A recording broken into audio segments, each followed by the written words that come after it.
Giants game day coverage begins now.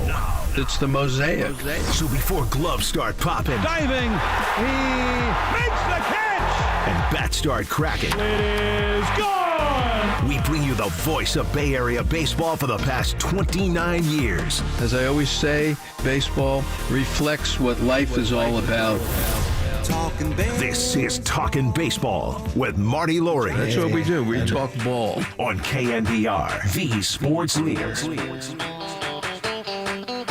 And hello, everybody, and welcome to Talkin' Baseball on this Saturday as we welcome you if you're watching on the live stream on YouTube or Twitch or the KNBR app or wherever you are. It's great to see you as we get ready for baseball today. Game 2 between the Giants and the resurgent San Diego Padres. The Padres win it last night 5-1 over the Giants, and it was an easy win last night for the Padres. They got 3 early on the Giants, and that was the end of that.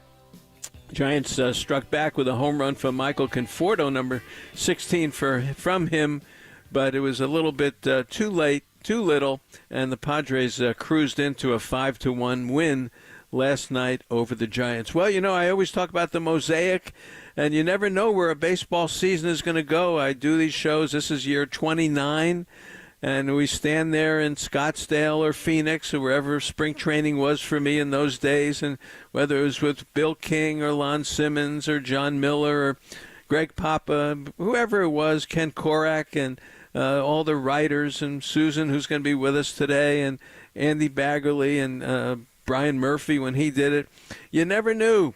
You never know where the season was going to go, but there was going to be a story, and you play it out for the 162 until you're basically eliminated, and then you kind of get the story of a season. Some are good, some are bad, some are promising, some you wonder what happened, some are injury-prone, some you just miss chances. Some players on other teams jump up and they're better, and you never know where it's going to go. Well, for this one, the mosaic, the picture is very clear. The Giants are not going to be in the playoffs. They've had an interesting season. A few new players have been developed. We'll see if they're championship players, and that's what September is all about.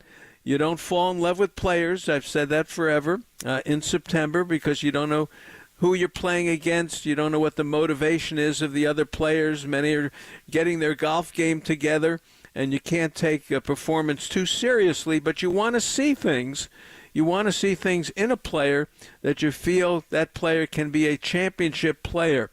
And that's the issue for me as we go through this September. The Giants are well out of it. The magic number to be eliminated in the division race by the Dodgers is getting down to 4 or 5. In the wild card race now, the Giants are 8.5 back, and the magic number for them about 12 in the wild card race. So with 20 games to go, you know what's going to happen. It's just a matter of when. But the point is you evaluate a season, and there are some bright spots on a mosaic, and you use those bright spots to build for the next year, and that's what baseball's all about. But for this one, I gave it to the Giants till the end of the Arizona series. I said, I'll give you those 12 games in there, and if the Giants can turn it around in those 12 games and get back into this thing, then I'll fight through the next 20. But for the Giants, they ended up 4-8. In those 12 games, and they had trouble, of course, with Seattle and the Marlins, and, of course, ended up with Arizona losing 2 of 3 there as well, and Milwaukee, that was the other part of the 4 3-game series. So that's where the Giants are. They are now 69-73. The Padres at 31-13 since the break, the best in Major League Baseball. For the Giants, King got the win last night for the Padres. He's 12-8. He was solid last night. But Mason Black pitched for the Giants, and again, in the big picture, the Padres are a good team. And I thought I saw something with Mason Black that I had not seen before, and that is that ball had real movement last night. And he's going to need another pitch. You know, you can't just throw that one pitch and then look, he had great movement. If it's a two-seam fastball that runs or whatever it is, he had good movement, but you need that off-speed pitch. You need that change-up. You need that slow curve. You need that slider down and away, and he hasn't shown that he has that all the time. But what I did see from Mason Black, and that's why it's worth looking at him again, it really is, that he had that movement on the pitch last night, and I thought that was very positive for him. The Giants went down 3-0 in the first inning last night, and Luis Arraez, you know, the Padres, and talk about trades, we're going to talk about that on the show today, how to approach the offseason and what you can do and what you should do and what's realistic. But Luis Arraez, you know, the Marlins are paying his whole salary. They couldn't wait to get rid of him. And the Padres grabbed him, and he's heading for a third straight batting title in the National League this time. And, of course, he led with the Marlins, and he led with Minnesota the year before that. Not many people have done that, but he doesn't strike out. And for the Giants, they should take a good look at this. The Giants have struck out more than 10 times in a game. They had 11 last night. 14 of the last 22 games. The strikeouts are killing them. And they're rally killers, and they're just momentum killers. You got to put the ball in play, because when you put the ball in play, things happen, and that's what happened last night. Arraez gets a base hit, a little bloop, and then Tatis hits one up the middle. And then a meaningless fly ball to right is hit to Yastrzemski, and he throws to the shortstop as the cutoff man. Some people say, well, he should have thrown to second. Look, he hit the cutoff man, who was Fitzgerald. Arraez goes to third, and now Tatis is tagged up. He's so aggressive. He's going to second, and Fitzgerald gets the ball and throws it past Luciano, who I feel for the kid. I feel for Luciano as well. It seems like everything he's got to do is trouble, except catching an easy ground ball at second base. So Fitzgerald throws it past him by a mile, goes into right field, into no man's land. No one expected it, and 2 runs scored. After that, Manny hits a big home run, and it's 3-0 at that point. But my point of that story is you put the ball in play, you're aggressive on the bases, you have some speed, and things can happen. And Fitzgerald's got a place. To me, he could be a championship player. You've got to surround him with the right players and get a defensive position for him, because for me, shortstop is not his position. He plays at a very high rate. He's energetic. He's always got a lot going on at one time. Shortstop takes some calmness to play short, to understand the clock and the major league clock and how things go. I think he rushes it a little bit, but he's going to be a player. He's got speed. He can steal bases. He's got power. We've seen it. He's striking out a lot now, but that's the adjustment. But I see a lot for him. So second baseman, maybe. The jack of all trades, maybe, but Fitzgerald is going to be a major league player, and I'm convinced of that. He is going to be a major league player. So Mason Black, a decent game for him last night. Sean Jelly came out of the bullpen, and again, a very strong game for him. As we go down the stretch here, Birdsong is probably going to pitch again. I'm not sure why, because for these young kids, Harrison has already got an inflamed shoulder. He's on the DL. Allegedly, that's why he is, but that has shut him down. I'd shut Birdsong down, too. I'd give Jelly a start. I'd give Roop a start and let them pitch a little bit more, because both of them are showing a lot to me. You can get a bullpen, and you can get pitchers in this park, because Oracle is a good pitcher's park, and I'd give them a good chance as we go down the stretch. So Manny Machado last night, a couple of home runs for him. 338 now lifetime for him. The second one he hit was really just was crushed off of Warren, who's making his comeback from Tommy John surgery. Maybe he'll get a start. He's another one. Now let's see more of him down the stretch. But leave Birdsong alone. Leave Harrison alone. They did everything they could this year, and you don't have to force them into any more games. That's my personal opinion on it. The Giants may feel differently, but that's how I feel about it. But Manny hit a couple of home runs last night, and the second one was a milestone. You know, we love these things. The Padre leader in home runs for a Padre was Nate Colbert, old first baseman. It goes back to the 70s for the San Diego Padres, a big guy, and he could hit him out of the park. Well, he had 163 with Manny's second home run last night. He tied Colbert with 163 San Diego Padre home runs. And for Colbert, the one thing I always remember about him, he had 5 home runs in one doubleheader. 5 home runs in a doubleheader. It's against the Braves back in 1972. 2 games, 5 home runs for Nate Colbert, and that's still one of those major league records. Stan Musial did it. We did a show on that one a couple of years ago. Raph reminded me of that. We had a fellow on who was actually at the game when Musial did it against the old New York Giants. But Colbert did it in one doubleheader, and he drove in 13 runs that day in 2 games. Wow.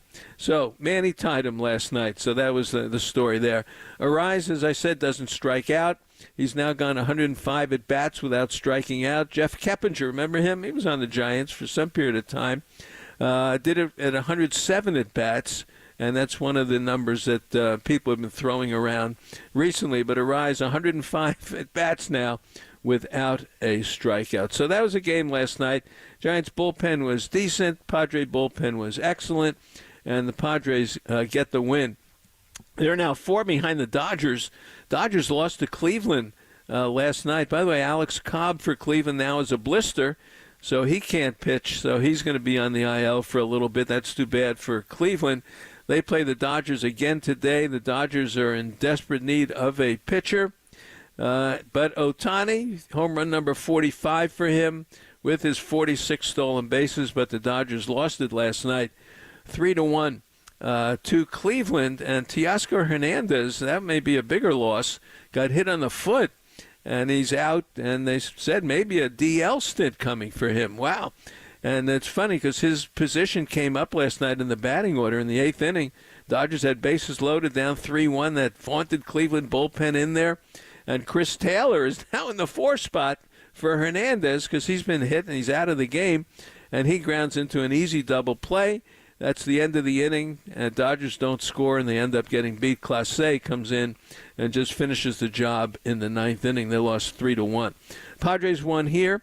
Arizona is winning today against Houston 2-0. That's early in the game.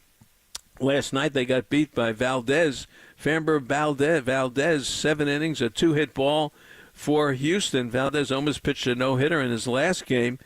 Houston, with the lefty, shut down Arizona. That Arizona bullpen is an issue. Now, last night, of course, it was fought getting knocked around, and they lost the game big. But that Arizona bullpen, we got a good look at them against the Giants. Giants could have won every game of that series, and they came back in both the first 2 in the 9th inning with a winning run on base, and they just couldn't finish the job. But Arizona's got some trouble now in the bullpen. The Braves, a big winner. Of course, they've gone now 25 games. How about this? 25 games, and the starting pitcher has given up 3 runs or less. 25 in a row for the Braves. They can't hit a lick, really. Every game is 3-2, 3-1. They don't hit a lot. Soler has not done much for them after the trade, but they win, and they've got Toronto today. Schwellenbach is pitching for the Braves today against Barrios. So the Braves still in that 3 spot in the wild card, but they are now tied by the New York Mets. Mets win last night 6-4 in 10 innings. Vientos a couple of home runs, and the Diaz brothers pitched against each other, one for Cincinnati, one for the Mets last night, and Vientos a 2-run walk-off to win it in the 10th inning. But Lindor, if it wasn't for Ohtani, Lindor is the MVP of this league. He is having a tremendous, tremendous second half for the New York Mets. They are now tied with the Braves in that 3 spot. One other thing I'll mention, the Cubs lost again to the Yankees in Wrigley, and 40,000 there today, 40,000 yesterday, lost 3-0. They got shut out again today by the Yankees. It's just something special about seeing the Yankees in Wrigley. And I know it's crazy, and I love baseball history. I just think of Babe Ruth and the pointing. Remember, I'll do it on the stream. He points to center field, and hit the home run in the World Series in 1932 in Wrigley off of Charlie Root, the called shot. And I just see the Yankees in Wrigley, the same Wrigley Field. It's been there, since 1912? The same Wrigley where Babe Ruth played. The Yankees were back in there. And there's just something about the Yankees at Wrigley. It just touched me yesterday. Though they won today over the Cubs again. All right, we've got good baseball today, a great pitching matchup. We'll talk about it. Logan Webb for the Giants. Last two, not good. The changeup is getting whacked around. He's got to get control of that. And for the Padres, Dylan Cease, a guy that I loved. I wanted the Giants to get him in spring from the White Sox, and the Padres did get him. He's been one of their top pitchers, and he's got 201 strikeouts, second in baseball with that number. So the Giants have seen him earlier.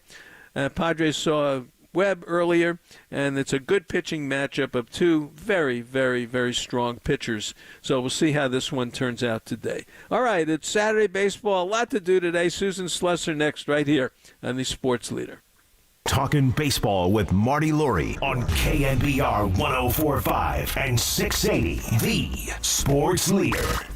Experience the epitome of luxury and craftsmanship with Inicio Windows and Doors, another exciting product line from BMD Manufacturing. Inicio Windows and Doors sets the standard in ultra-premium European design. Wow. For the most demanding American building standards. Available both in steel and aluminum, they are meticulously engineered to elevate your living space to new heights of sophistication. Learn more about Inicio Windows and Doors today. Discover the perfect blend of European beauty and style with unwavering durability and strength. Visit InicioWindows.com. INICIO Windows.com. Inicio Windows and Doors, where European design meets American craftsmanship.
Gene Bogado checked in from the Tides up in Bodega Bay, and he said that with fall just around the corner, they're expecting some of the best weather of the year.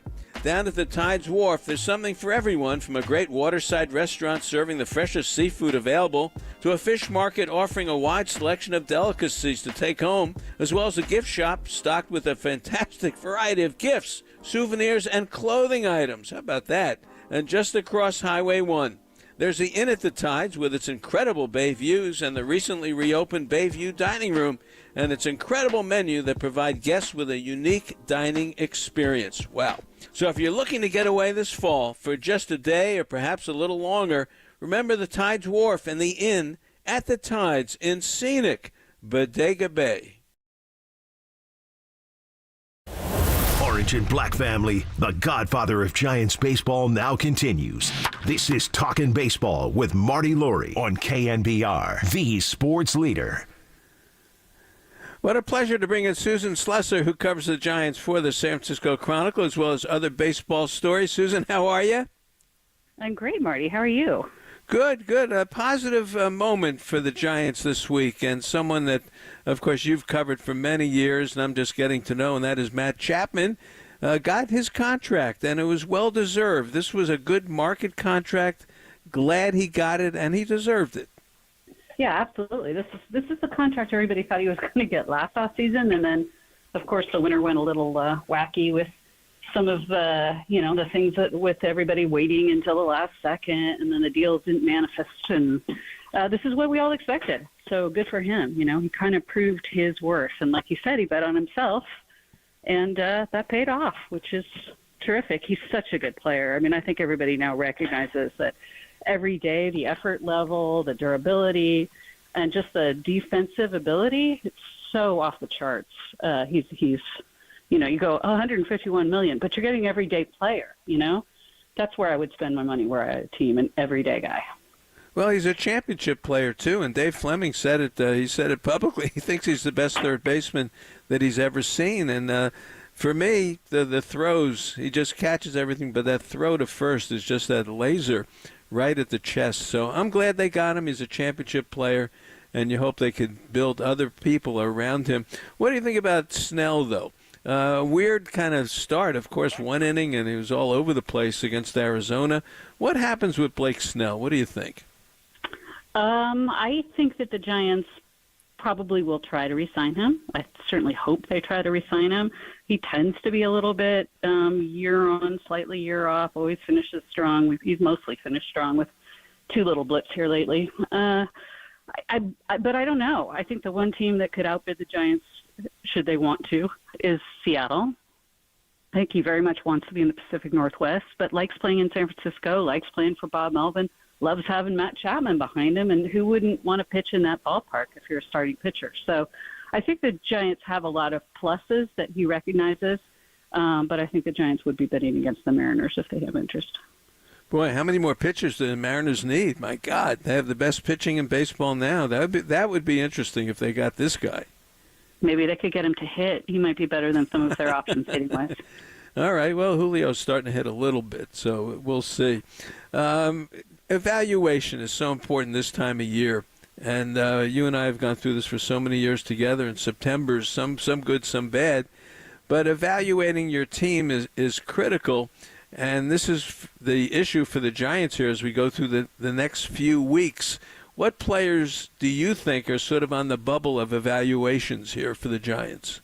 Well, they definitely have some big question marks, and the one that really jumps out, I think, for most people is Mike Yastrzemski. He's the longest tenured player now, once Slater was traded. And, his offensive numbers potentially might not look so good to some portions of the fan base, but the defense is elite. He's a team leader. He provides an awful lot of stability, and, I mean, what a terrific guy, just an asset to have in an organization. I think he would be thrilled to sign, say, a 2-year deal, even a deal with a 1 year and an option. He's under club control for 1 more year.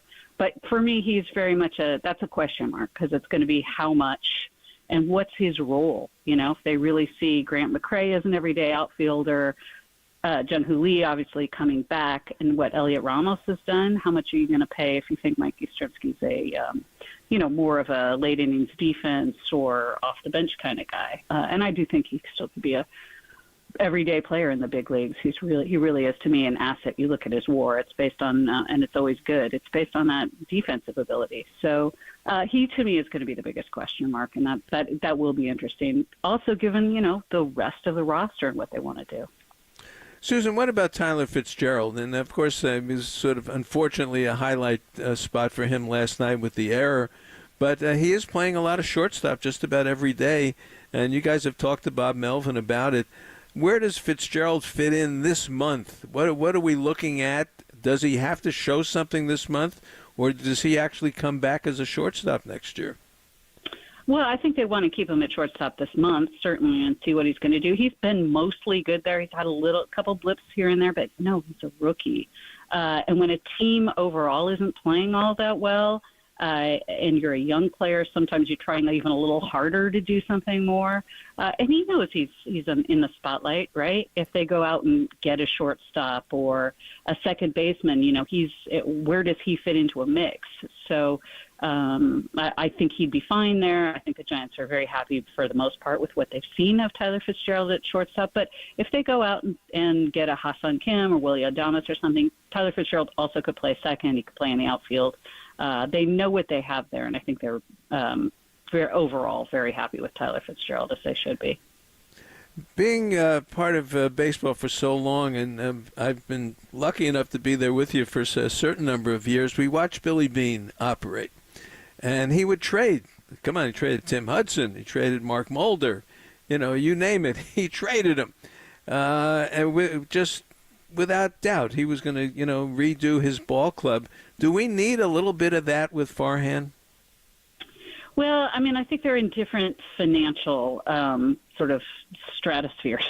I don't think the Giants necessarily have to make the kind of trades the A's had to. Usually the A's were doing it with an eye towards, we're going to get rid of this big salary and bring in some top prospects, especially, when you're talking about guys like any of the big three.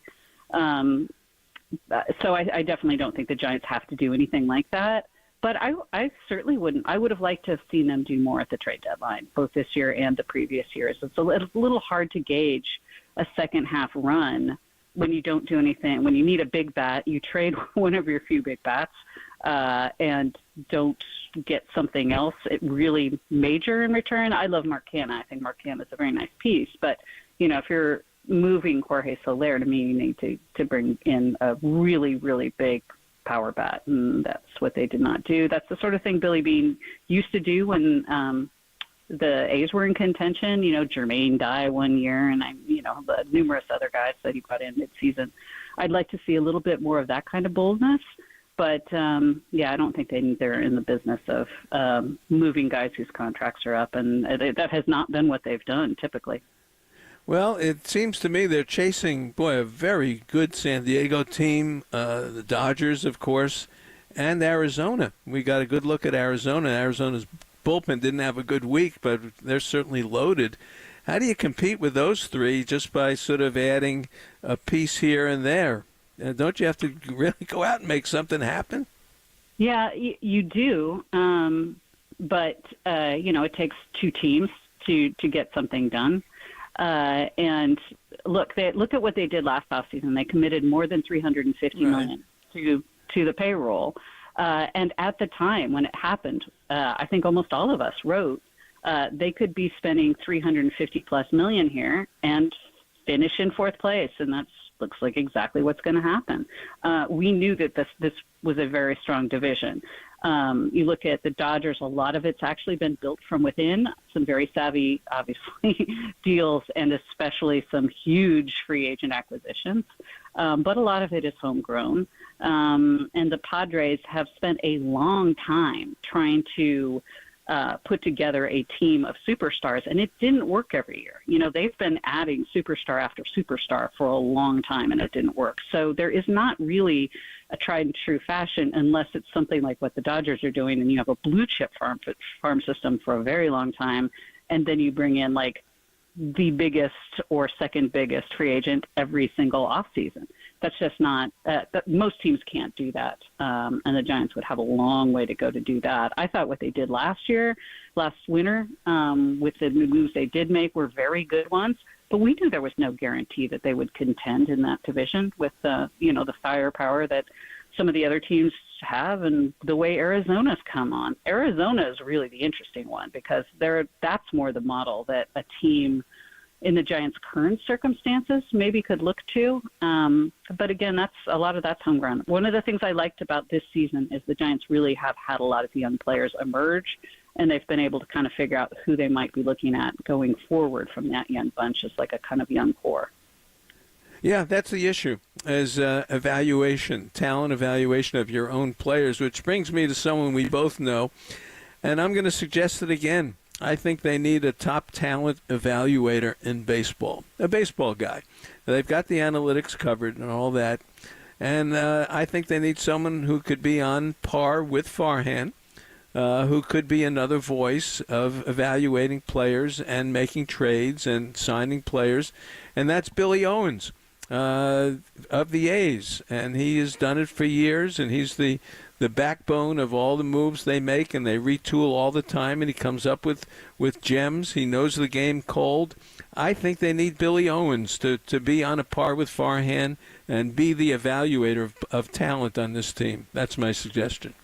Yeah, we really thought that Farhan was going to bring in Billy Owens when he first was hired in San Francisco, and then when the GM job came up, and again, we thought, okay, well, now it's Billy Owens, and it hasn't been yet. Billy Owens is a guy I think most of us in baseball have thought for a long time should have a top job. I would love to see it. I'm not convinced it's going to happen in San Francisco, but I certainly hope that somebody sometime gives Billy Owens the reins of a top spot. I think he really deserves it. And it's not just the knowledge and the ability to find talent and to his deep understanding of talent. It's his enthusiasm. There is nobody more enthusiastic about baseball day to day than Billy Owens. And it kind of, it can really sort of suffuse an entire department, really, because that's a guy who loves going to work. He'd work 24/7 if he could. Yep, Giants need him. I'll say it again. Billy Owens should be a San Francisco Giant, and he should be on par with Farhan, and he should work with him, and things will turn around that way. That's my assessment today. All right. You wrote a tremendous article this week, really, about what's going on in Sacramento. It got a lot of play, and I enjoyed it, and I learned a lot from it. One of the main things is that maybe baseball's not thrilled with the AstroTurf up there and the heat, and just the whole Sacramento thing is vis-a-vis the players who are going to have to play there. Yeah, I think there were a lot of things that jumped out to me when I was talking to people. Agents who are, they're unconstrained in their ability to say things. And, of course, they are the ones who are very closely tied to their players' well-being. Their players' well-being is their financial well-being. And the agents are very concerned about the artificial turf and the heat and just the facilities up there. I mean, everything is, for 3 years, it's going to be a AAA facility. For the home players, that's going to be an awful lot. But even for visiting players, and especially when you get big superstar-type teams playing a series at, a AAA stadium for a weekend, it's going to be difficult, the clubhouses are going to be out in the parking lot. They're going to have to walk through the outfield to get to the dugouts. Wow. It's just not going to be the facilities that they're, including some things that are called for in the CBA, are probably just not going to be 100% doable there. But I think it's really the injury concern. And look, I've heard from a lot of people like, oh, well, they played on turf outside in a lot of places in the 70s, and that was worse turf for sure. However, it's not done anymore, and it's not done for a reason, and that reason is health and safety. It's just not, first of all, they've done a lot of research that shows some of that turf is actually potentially carcinogenic, and that's not good. I think that what the A's are talking about is much more natural fibers, and it's what they use in Arizona. Arizona, of course, has a temperature-controlled environment when their roof is closed. That's a huge difference. If you've got any artificial turf sitting and baking in the sun all day, it's going to absorb heat and then release it as the evening goes along, and that's a problem too. They've got some sort of climate control system, they say, that's going to be under the turf. I haven't heard of it before. I'm going to be interested to see how it works. Maybe that is sufficient. I don't know, but I still just think 3 years sharing a AAA facility, that's a problem. And the River Cats, I think, are starting to understand they are very much going to be the second-class citizens in their own ballpark. They are going to be sharing with big league teams, and that's going to be a problem for the River Cats and really ultimately for the Giants, who don't want their prospects playing on AstroTurf and then coming up to Oracle Park and, they're expecting maybe a true bounce where they're not used to real grass. So a lot of moving parts with all of this, but keep an eye on all of it, because among the other things that I reported with the new ownership in place at the Coliseum, the agents were like, why not just go back and talk to them? Okay, Oakland wanted a huge chunk of the TV money. Do the new owners? Why not just play in a major league facility while you're waiting for your other facility to be built? So it's interesting. It's a tricky, thorny subject always, but it just seems to get more so. Yeah, more to the story. You did a great job. I love the column. I encourage everybody to read it online at the Chronicle. All right, good to have you on, Susan. Thank you so much, and more to talk about in these next few weeks. I look forward to seeing you at the park. That's the plan. Thanks, Marty. All right, be well. All right, that is Susan Slusser of the Chronicle. Wow, that's a lot of news. We'll talk to Bruce Jenkins about that, too. But next up, Mark Simon, Sports Info Solutions, right here. Talking baseball with Marty Laurie on KNBR 104.5 and 680, the sports leader. Joined by Grant Power. He is the president and CEO of Nations, and Nations is now franchising. Grant, let's get an update on that. Well, Marty, we've sold 8 franchisees, and we actually have one business group that's on the verge of purchasing another 6. So we've got some great momentum. Our dream and our goal is to do 1,000 stores nationwide. But to get there, you've absolutely got to nail the first 10 or 15 with great franchisees. And we are obsessed with seeing those first 10 or 15 franchisees succeed. We are really emphasizing markets that are adjacent to our current stores in Northern California. So in other words, we want these to be 10 to 15 of the best nations that have ever existed. Grant, how does someone get in touch with you to get started? So my cell phone number is 510-612-0036. I'll say that again here, 510-612-0036. They should call me personally. We're a family company. We're looking to add people to the family. These are the juiciest opportunities out there. If somebody has any kind of interest or any kind of drive for running restaurants and they want to be a part of a 74-year-old company that's striving to have a very ambitious and exciting decade, this is really an opportunity that you can't miss. That's Grant Power, President, CEO of Nations.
Giants fans, there's no better way to set the game day table than talking baseball with Marty Laurie. Marty keeps rolling on KNBR, the sports leader.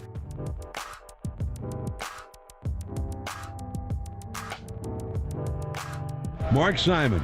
Mark, I love you, man. Fans, it's great to have you back with us as we get ready for Giants baseball in Game 2 between the Giants and the San Diego Padres. And you know that music, you know what it means. It brings in our dear friend, and he's the best in the business, I will tell you that, at analyzing Major League Baseball. That is Mark Simon of Sports Info Solutions. Mark A. Simon says on Twitter. Mark, how are you today? Good evening. I'm doing quite well. I guess it's good afternoon to you. Yes, it is. It's always afternoon for us. It's always sunshine. We like that. We like that. Let's start off with this one. And I think we did this a couple of weeks ago, and it actually lived up to it. You got Logan Webb on the hill today against Dylan Cease. On paper, it looks like one of those matchups. It should be a low-scoring game, but, it never goes that way. Well, we're going to take the optimistic view on this, although I'm going to start pessimistic. If you look at Logan's last two starts, something's happened in those starts that doesn't happen very often for him, and that's that he's given up a bunch of home runs on his changeup, which is the signature pitch. He's given up 3. If you look at the 5 starts that he had prior to that, remember those, when he was great, the changeup was dominant. No one got hits off of it. There were no home runs against it. He was completely dominant. Now, the last time that he faced the Padres, which was way back in April, he pitched 7 innings.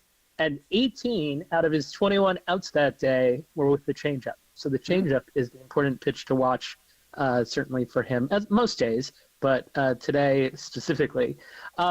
Dylan Cease. So Dylan Cease struggled in his last start in terms of runs allowed. He gave up 3 and 5 innings, but his slider, which is his signature pitch, was pretty good. He got 10 outs with it, didn't allow any hits. The reason that I bring this up is because the last time that Dylan Cease faced the Giants, he owned them with his slider. They went 1 for 13 with 7 strikeouts against it. They missed on more than half their swings. He has the most slider strikeouts in the majors. If you look at the last 3 years, it's not even close. He has more than 100 more than the next closest guy. It is his signature pitch. Each guy needs to have their signature pitch today to win. That would be my thing. Boy, great analysis. I like it. All right, let's talk about Logan Webb for a second, which Sure. jumped out at me. And he's given up 10 home runs over 180 innings, which, of course, is wonderful, and he's, as you say, keeps the ball down. But unless I'm mistaken, I think there's only 1 solo in the 10 home runs. How about that? Yeah, I saw that this morning, and it kind of jumped off the page at me because if you look at, if you just took his strikeouts, walks, and home runs and all the stuff that he's allowed, you'd be like, that guy should have an ERA probably 2.9, 3, and he's 3.4, and that's because he's given up an unusual ratio, I guess, of multi-run homers to solo homers. I don't know why. I have no explanation for that. I think it's just one of those baseball quirks this year, but it is kind of bizarre that he's been the victim of all these multi-run homers this year. And the other thing for me on Dylan Cease, and look, the batting average against is the low 200s, 203, but the first pitch, 359 with 3 of the 17 home runs. Now, he's given up some home runs in that 164 innings, only 7 solos with him. And these are 2 fabulous pitchers, but how about the first pitch for Cease? So I guess people are very aggressive against him. Yeah, so the thing to get Cease is to get him in on either the first pitch or in the first inning or two, because his numbers are at their worst, as they are for a good number of pitchers in those first 25 pitches or so. If you look at his numbers, once he gets past that 25 pitch mark, it's like he's warmed up. Guys don't even hit 200 against him. The slugging percentage against him is below 300. So it takes him an inning or two to get going. When he does, look out. And I think that's important for the Giants hitters today. All right, this is good. All right, so I think we got a good potential matchup today. You're right, Logan Webb, his last 2, I can't believe it, 11 innings, 12 hits, 10 runs, 3 homers, and you said on on the changeup. So, all right, this is what we'll look for today. I watch these games. You and I talk about the umpire all the time, and I look at that box, and I wish they'd get rid of it. But there are some pitchers that just get that extra edge with certain umpires, and others can throw it on the line and they won't get the call. What is it? What pitchers get it? Which ones don't? How does that work? So I've got two as this relates to the Giants, and this comes to mind because it's something that Dave Fleming was talking about on the broadcast. I think it was 2 days ago, and I looked it up, and then what I found blew my mind. The best pitcher in baseball at getting calls this year on like the close pitches and getting calls on pitches that are just out of the zone and getting strikes every time he's supposed to get a strike, Sean Jelly. Huh. And what is kind of notable about that, if you stuck around for last night's game, and I felt like that one was a bit of a rough one to try and stick through, but Sean Jelly got 2 calls on pitches that were a decent amount off the plate. Both of them were Jackson Merrill late in the game. And that just adds to this ledger that he's got of pitches that are just off the plate that he's getting called as strikes.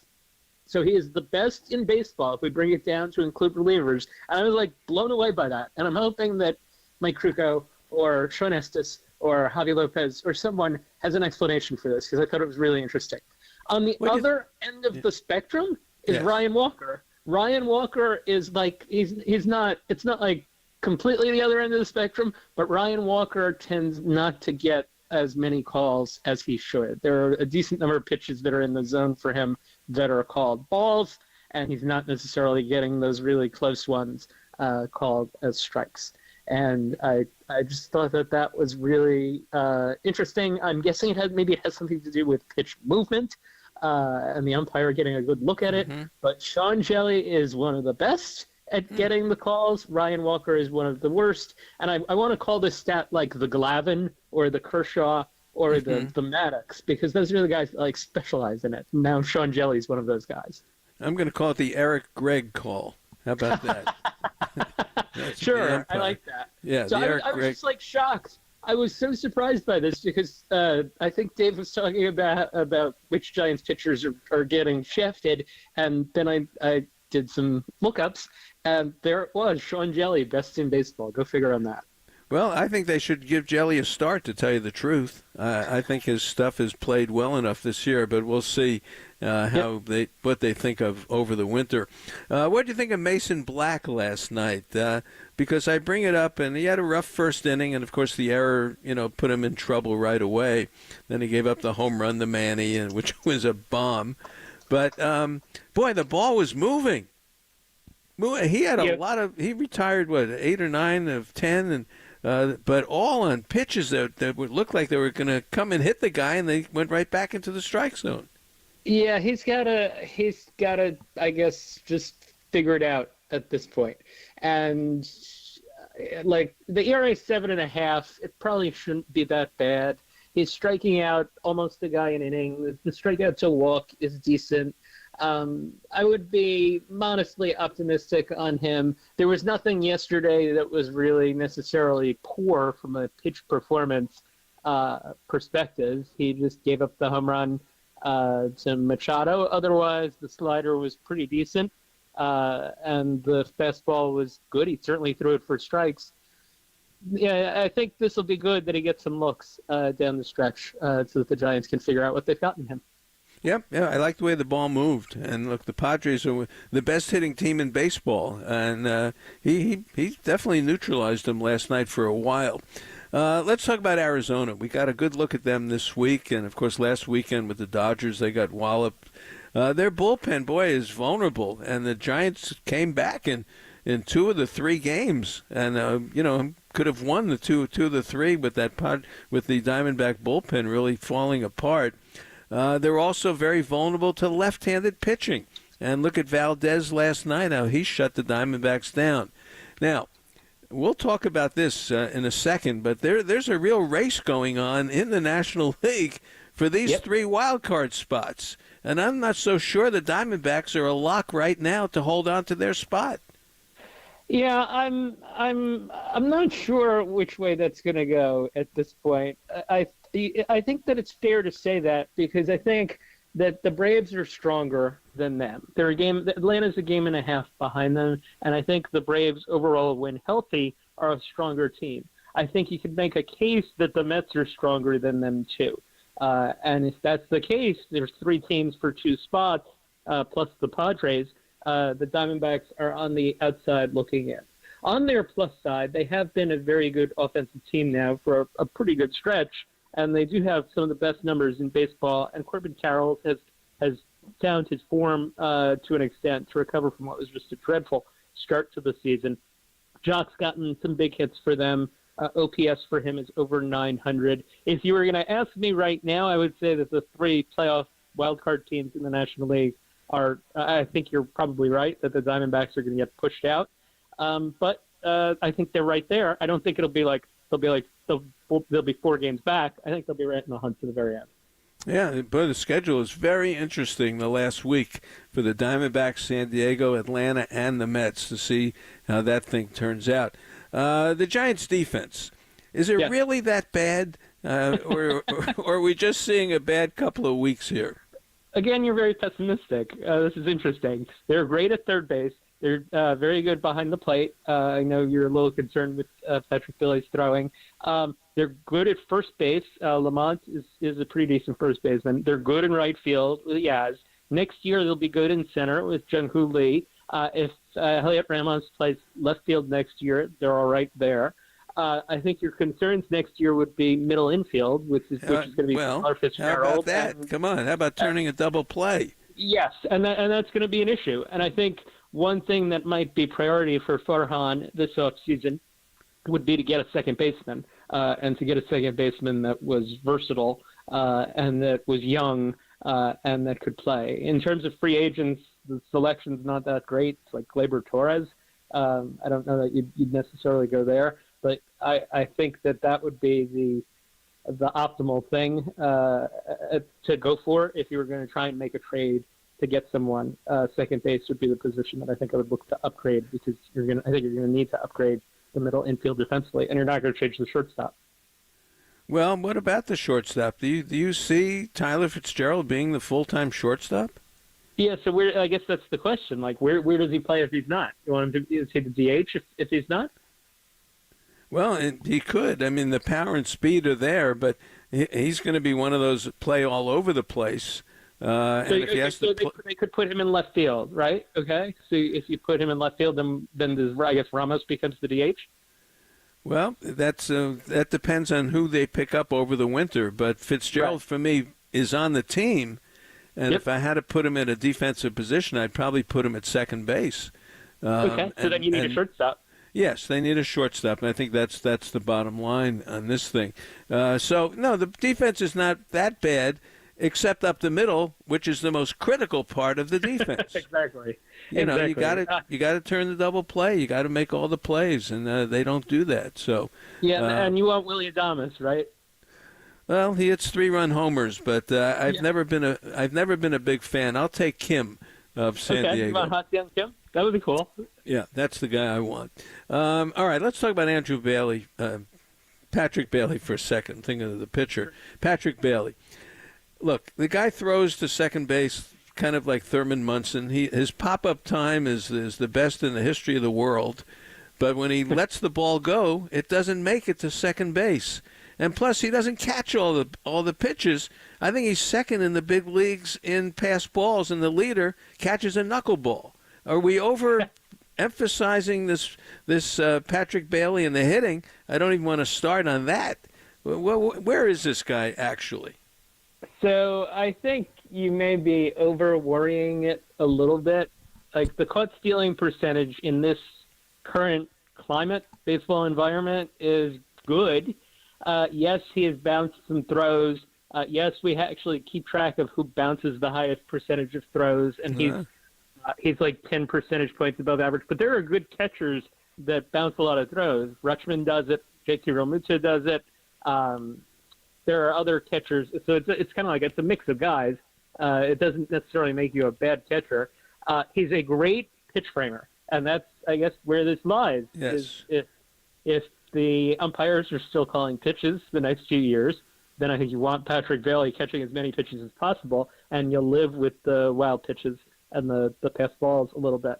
Overall, like, he might win a Gold Glove this year, so I think it's a little tough to knock his D. I'm not that concerned with it at this point. Okay, all right. Now, but he's above average in the bounce throws to second. I know I've seen that on those sidearm throws. All right, we'll see. To me, the catcher is a leader. The catcher is Gary Carter, is Fisk, is Munson. The body language is a tough guy. This guy doesn't have that body language for me yet to be the leader of the team. That's what I'd like to see. Well, it's rarely you get busters, right? Like the busters only come around once every 30, 40 years. That's true. All right, I'll give you that. All right, the New York Mets, Vientos. Has he come out of nowhere, or is this something that we should have expected? So he was dreadful prior to this year. Like, it was really rough to watch. I remember saying to myself, I hope that I think that the Met fan hope would be that you trade him, because he had a 15-game cameo in 2022 where he looked bad. He had a very rough cameo in 2023 where his OPS was in the low 600s. But the guy has light tower power, and he figured it out, and he's locked in. And right now, if the pitch is thrown middle, he's crushing it. He's been their best hitter this season. All around, better than Alonso, better than J.D. Martinez, better than Lindor if you're looking whole year. He does not play good defense, but he does everything possible other than that to win games. And out of nowhere, like when they first called him up, when he was 22 years old, I think they expected him to be really good, but then he was just dismal for 80 games or so. I wouldn't necessarily call it out of nowhere because Mets fans were expecting something. It just took maybe a little longer than they were hoping for. All right. Well, he's a big part of the Met resurgence here. They've won 8 in a row. And Lindor's a heck of a player. He's convinced me he's an MVP-type player. So we'll see where it all goes. All right, great to talk with you. There's so much more coming up in baseball, and this is going to be a good race down to the wire. So I'm glad that we could do it with you. So have a good afternoon. Yeah, you got it. And can I plug my Mike Yastrzemski interview, which you can hear on the Sports Info Solutions? You can hear it on the Sports Info Solutions baseball podcast on Thursday. Talk defense with Yaz, kind of following up from the thing that he did with Hunter Pence, which you can watch on YouTube, which was fantastic. Oh, very good. Yeah, I love his defense. I really do. I love the way he plays. All right. We'll catch up with you next week. Thanks, Mark. You got it. All right, that is Mark Simon, Sports Info Solutions. All right, more coming up. Bruce Jenkins next, right here on the Sports Leader.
Fans, for great baseball gear, check out Baseballism. The store is located at 3rd and King opposite the ballpark. Whether it's jackets, shirts, hats, you name it, Baseballism is the most unique store I've seen. It is the best. 3rd and King, right opposite the ballpark.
It's been a pleasure working with Rick Robin this year. Rick Robin, ROBBEN, NapaConstruction.com. Rick, the last time you were on with us, you told us about kitchen and bath remodeling, but there's a lot more going on up in your area.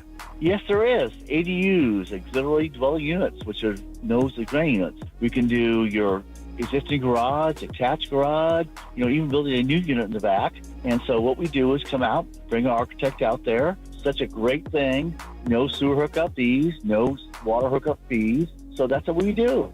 Rick, how does one start the process with you? How does one get in touch with you? So you call Tammy, 707-332-7575, 7 days a week. Rick Robin, ConstructionNapa.com. Rick, the thing I like about this, no problem for me. You come out with the plans, the permits, everything is in-house, no fees, and you get a new unit that you can rent out and get money back on your investment right away. I like it, Rick. Thanks, Marty. Love talking to you. Rick Robin, ConstructionNapa.com. Look through the window of the original Joe's on North Beach and you'll see two guys at the counter talking ball. Time for you to listen in to their conversation. Marty Laurie and the SF Chronicles' Bruce Jenkins are looking through the window of baseball. Sponsored by Original Joe's of North Beach and Westlake on KNBR 104.5 and 680, the sports leader. All right, great to have you back with us. Giants baseball coming up. Bruce Jenkins, how are you today? Good. Just the usual kitchen and bath remodeling. Rick Robin, he's the guy. Yep. Absolutely. And we're sending you up to Bodega Bay next. Yeah. Well, you wrote a heck of a column today. It's online, of course, in the Chronicle as well. But they're really evaluating this ball club, and that's what September's all about when you're out of the race. Well, yeah, there's a lot of ground covered there. I don't know where you'd like me to start, but there's a lot of good. There's a lot of negative too. I tried to address it pretty much by individuals, how they stand, who's rising, who's falling, and that sort of thing. And it's a real mixed bag. But I tried to capture where the season has gone, which is not good. And they, in order for them to be relevant, they've got a lot of important work to do. They got to get an impact hitter. They've got to have one or two of the kids really develop and not be just a rumor. That's just part of what I tried to say today. Yeah, let's start with the good, the ones who've impressed you that they say, and I put it in this terms for me, I say this person can be a championship player. He can be on a team that is a 95-win team. Where Chapman, whatever he can do, you put him on a good team, he's going to fit right in. Do the Giants have people like that, in your opinion? Well, not necessarily. I ran down the kinds of players they need to get. Harper, Acuna, Schwarber, Machado, all these guys. So many in the National League. I don't think Ramos is there yet. He could be, but there were times when he looks vulnerable at the plate, and he was around for a long time before he blossomed. At a time when, guys spend like a month in the minors and they're up already. But he's encouraging. Fitzgerald is an interesting guy. He can run. He's athletic. He's got power. Solid guy. Could be the shortstop, and if he is, on the defensive end, then your left side of the infield is covered, and you don't worry about it. That's what you got. You got Chapman and Fitzgerald. They're both going to have some power, and your defense will be good. But they're not 100% sold on Fitzgerald's defense. He did make an error last night, a throwing error. So that's up and that's in doubt. I think Jung-Hoo Lee could be one of those guys. We didn't see nearly enough of him, but we saw a lot of flashes of a lot of stuff: the power, the arm, the defense, just the character, the energy. He could be one of those guys. I think Bailey's taken a big drop. It's hard to say what's going on there. I think that Bryce Eldridge is staring down Lamont Wade at first base right now. He could be one of those guys. But in terms of the position players, I think that's pretty much it. And again, you're not measuring up to the real superstars of the league here. Chapman's a heck of a fielder, but he's a 240 hitter. He's not one of those guys. He doesn't produce consistently enough to where you drop everything when he's hitting, and he's in the he'll be in the MVP talk, but certainly not near the top. But just because he's so valuable to this team and his defense is so great. Well, pitching is very important in this ballpark, and my feeling is that they've got sufficient pitching now. I would shut Birdsong down now. They've already got one young kid on the shelf with a shoulder inflammation. Robbie Ray, of course, came back, and he's already got a hamstring because he's been out, for over a year, and now he's at full speed. That was predictable. But I like the two kids. Snell, I don't know what can happen with him. He's just an enigma to me as to what they'll do. Yeah. Webb certainly has not had the great year, but he is certainly, he's a guy. He's a championship player. I'm interested in Jelly, Roop, and Black, and I'd like to see more of them this month before I decide on them. Yeah, I go the other way on Birdsong. He needs some work on his command, and he could really get it by going out there every fifth day against a really good team, because they're all good teams. They're playing down the stretch here. You can't say he's going to hurt his arm. You can't think that way. He's got unhittable breaking stuff. He's got to command the fastball. He's got a month to really get some great experience, and to sit him out, I don't think that does any good for you at all. Roop, I love. Roop's got the amazing curveball. He's going to be great. They got so many good options in the bullpen. I'm not very high on Jelly. I never really have been, but Roop is tremendous. Walker's tremendous, and there's just a lot of arms. And these are people that they've developed. That's one of their strong points, is that they have signed and developed a lot of good pitchers, and there's a lot of options. Keaton Wynn will be back, and we'll see how it all plays out in terms of somebody that would be a big key on a 95-win team. I think you have to stop at Webb right now. I mean, if you get Snell, that's a whole different deal. Who knows if they get him? But he's unbelievable. He's that good. To have two of those guys would certainly be a plus. But I'm not worried about either of those guys when they're out there. No, I like the pitching, and I think in this ballpark you can get pitching. Pitchers will come here, and you can develop pitching. The hitting is another story, which brings me to this. There is no one on this team, in my opinion, that is untouchable. And you go back through, the trades that Al Rosen made, that Brian Sabian made. You can go back to the Vida Blue trade in '78. That even Spec Richardson, I think, made that trade. If you can believe that. Yeah. But you go back to the 50s with Bob Turley and Don Larson being traded from the Orioles to the Yankees. And my point is that you have to give up something to get something. And in this team, for me, there are no untouchables. And I say this sincerely. If it meant trading Logan Webb, and if you could get 3 or 4 top players back, and the Soto trade, and look what they did. For the Padres, if you can get players back that are really, really solid players and move someone like that, I would do it. To me, there are no untouchables right now in this ball club. I totally agree, especially in the field. I mean, Chapman, obviously, he's just signed for 6 years. He's not going anywhere, right? Yeah, he's here, but that's pretty much it. They could trade Ramos. They could trade Fitzgerald. I don't think they trade Jung-Hoo Lee. He's one of the other guys. There are very few people who have any kind of long-term deal.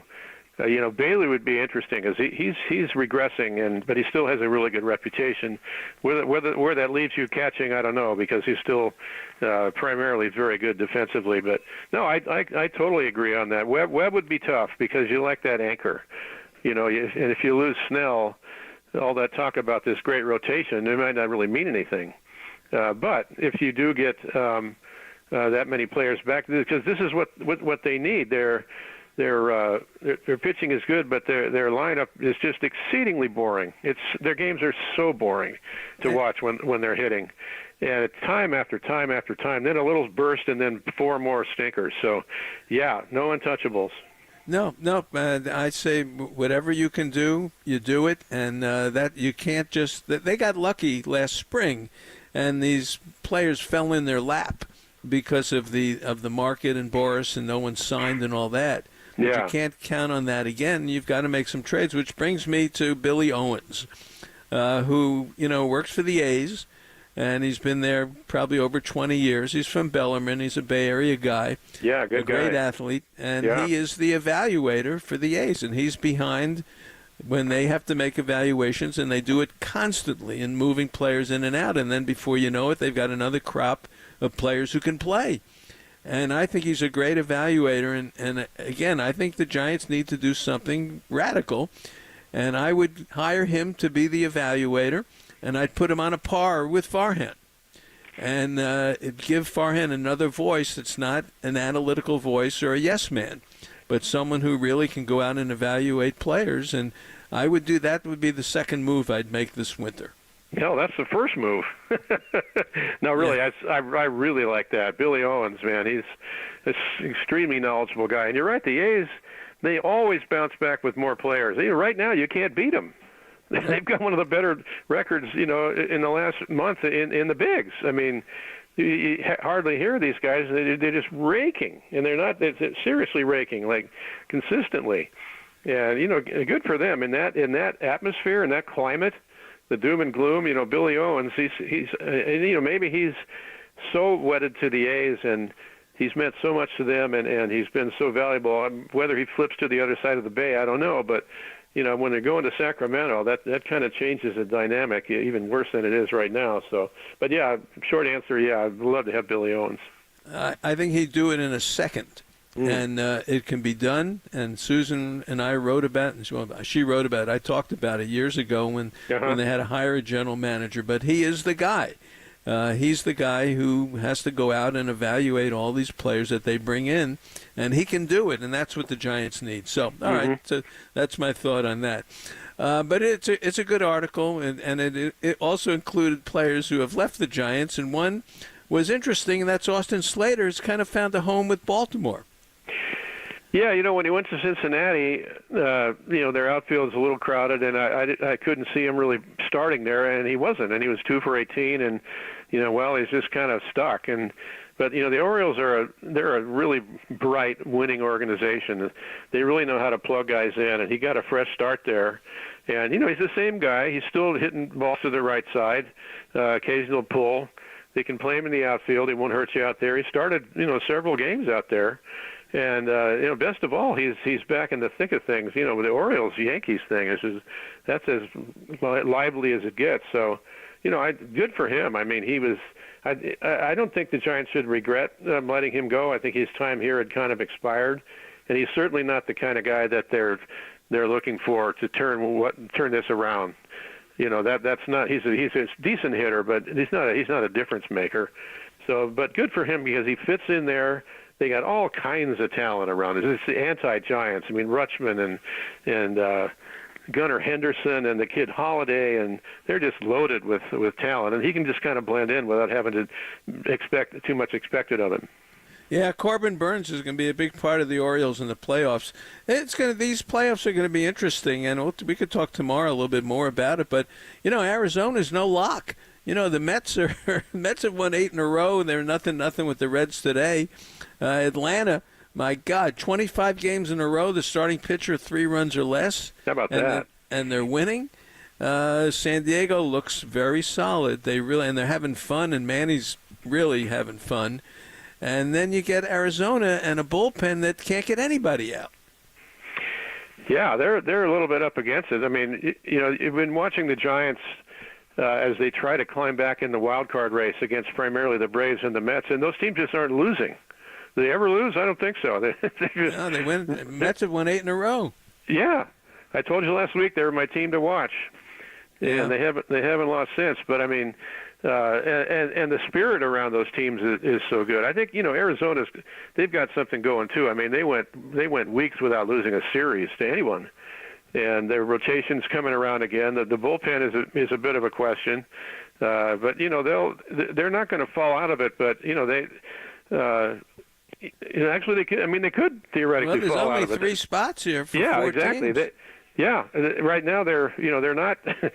I'm trying to think if they're how it stands right now, but San Diego and Arizona is still looking good. The Mets and the Braves are tied for 3rd, but it's so tight it could flip. In a week it could look totally different. But with the Mets and the Braves below them, Arizona could wind up on the outside looking in. Yeah, they could, and that could happen. So we'll see. This is going to be fun, at least. And the Giants have a big part in this thing down the stretch because they play everybody.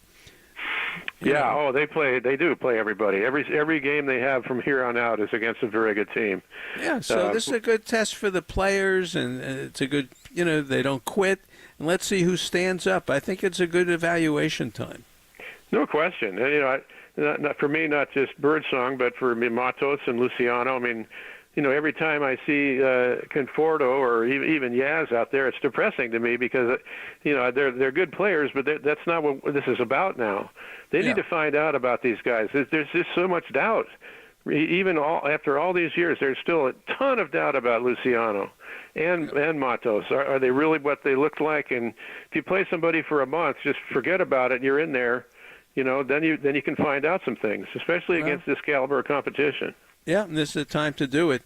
Manny, great moment last night. He hits number 163 as a Padre, and he ties the great Nate Colbert. You and I talked about this last week, but Nate Colbert, Bruce, hit 5 homers in a doubleheader in 1972, and he's the leading home run hitter, for the Padres in their history.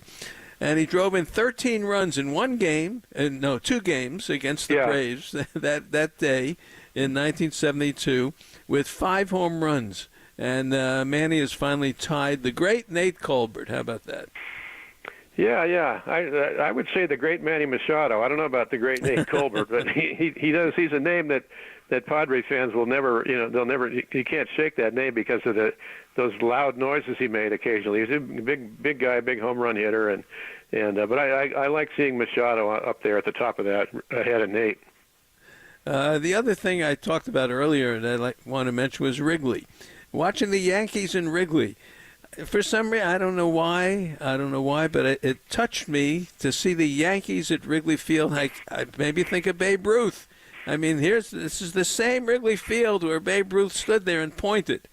And here are the Yankees in Wrigley, and 40,000 for each game, and they got shut out the first 2 days, the Cubs. Isn't that amazing, though? Because the field, it's still basically the same field, and you can sit there and 2 or 3 beers in, you can imagine Ruth up there. I mean, it's not a big stretch to do that. It's a great thing that the Cubs, they had really good teams during Ruth's prime, and there were other teams in play for certain. The Giants were good, but those Cubs teams, when they did get into the World Series, Babe Ruth and Wrigley, going from Wrigley to the old Yankee Stadium, it doesn't get any better than that. No, and they did a nice thing for Anthony Rizzo coming back. Did you see that yesterday? Yeah, I'm a huge Rizzo fan. He was so great when they won it all, and Deadpool hitter. He's back with the Yanks, and the Yanks, they comported themselves well. Today, they comboed Schmidt and Cortez like 4.5 innings each or whatever, and they shut out the Cubs between them. And they got a nice win last night with Rizzo back, and Heel is back. Pitched a nice game. Chisholm and Stanton are back. So, maybe we'll see another Yanks-Cubs World Series. Unlikely, but you never know. Hey, the Dodgers lost last night to the Guardians, and now Cobb has got a blister. He's not going to pitch for the Guardians. But, the Dodgers are another one. Maybe there's enough games left for them. Why not? For the Padres to still catch them. Why not? God, why not? Right now, if they had a playoff series, they'd open with Jack Flaherty, and then couldn't tell you the rest. Maybe Buehler and Bobby Miller and a prayer. Yeah, Landon Knack and Robleski in games 2 and 3. I mean, the IL is you got Stone and Glasgow and and Kershaw. Yamamoto. I guess Yamamoto's coming back Tuesday, which would be big. But they just, I mean, good grief, that rotation is so much in tatters.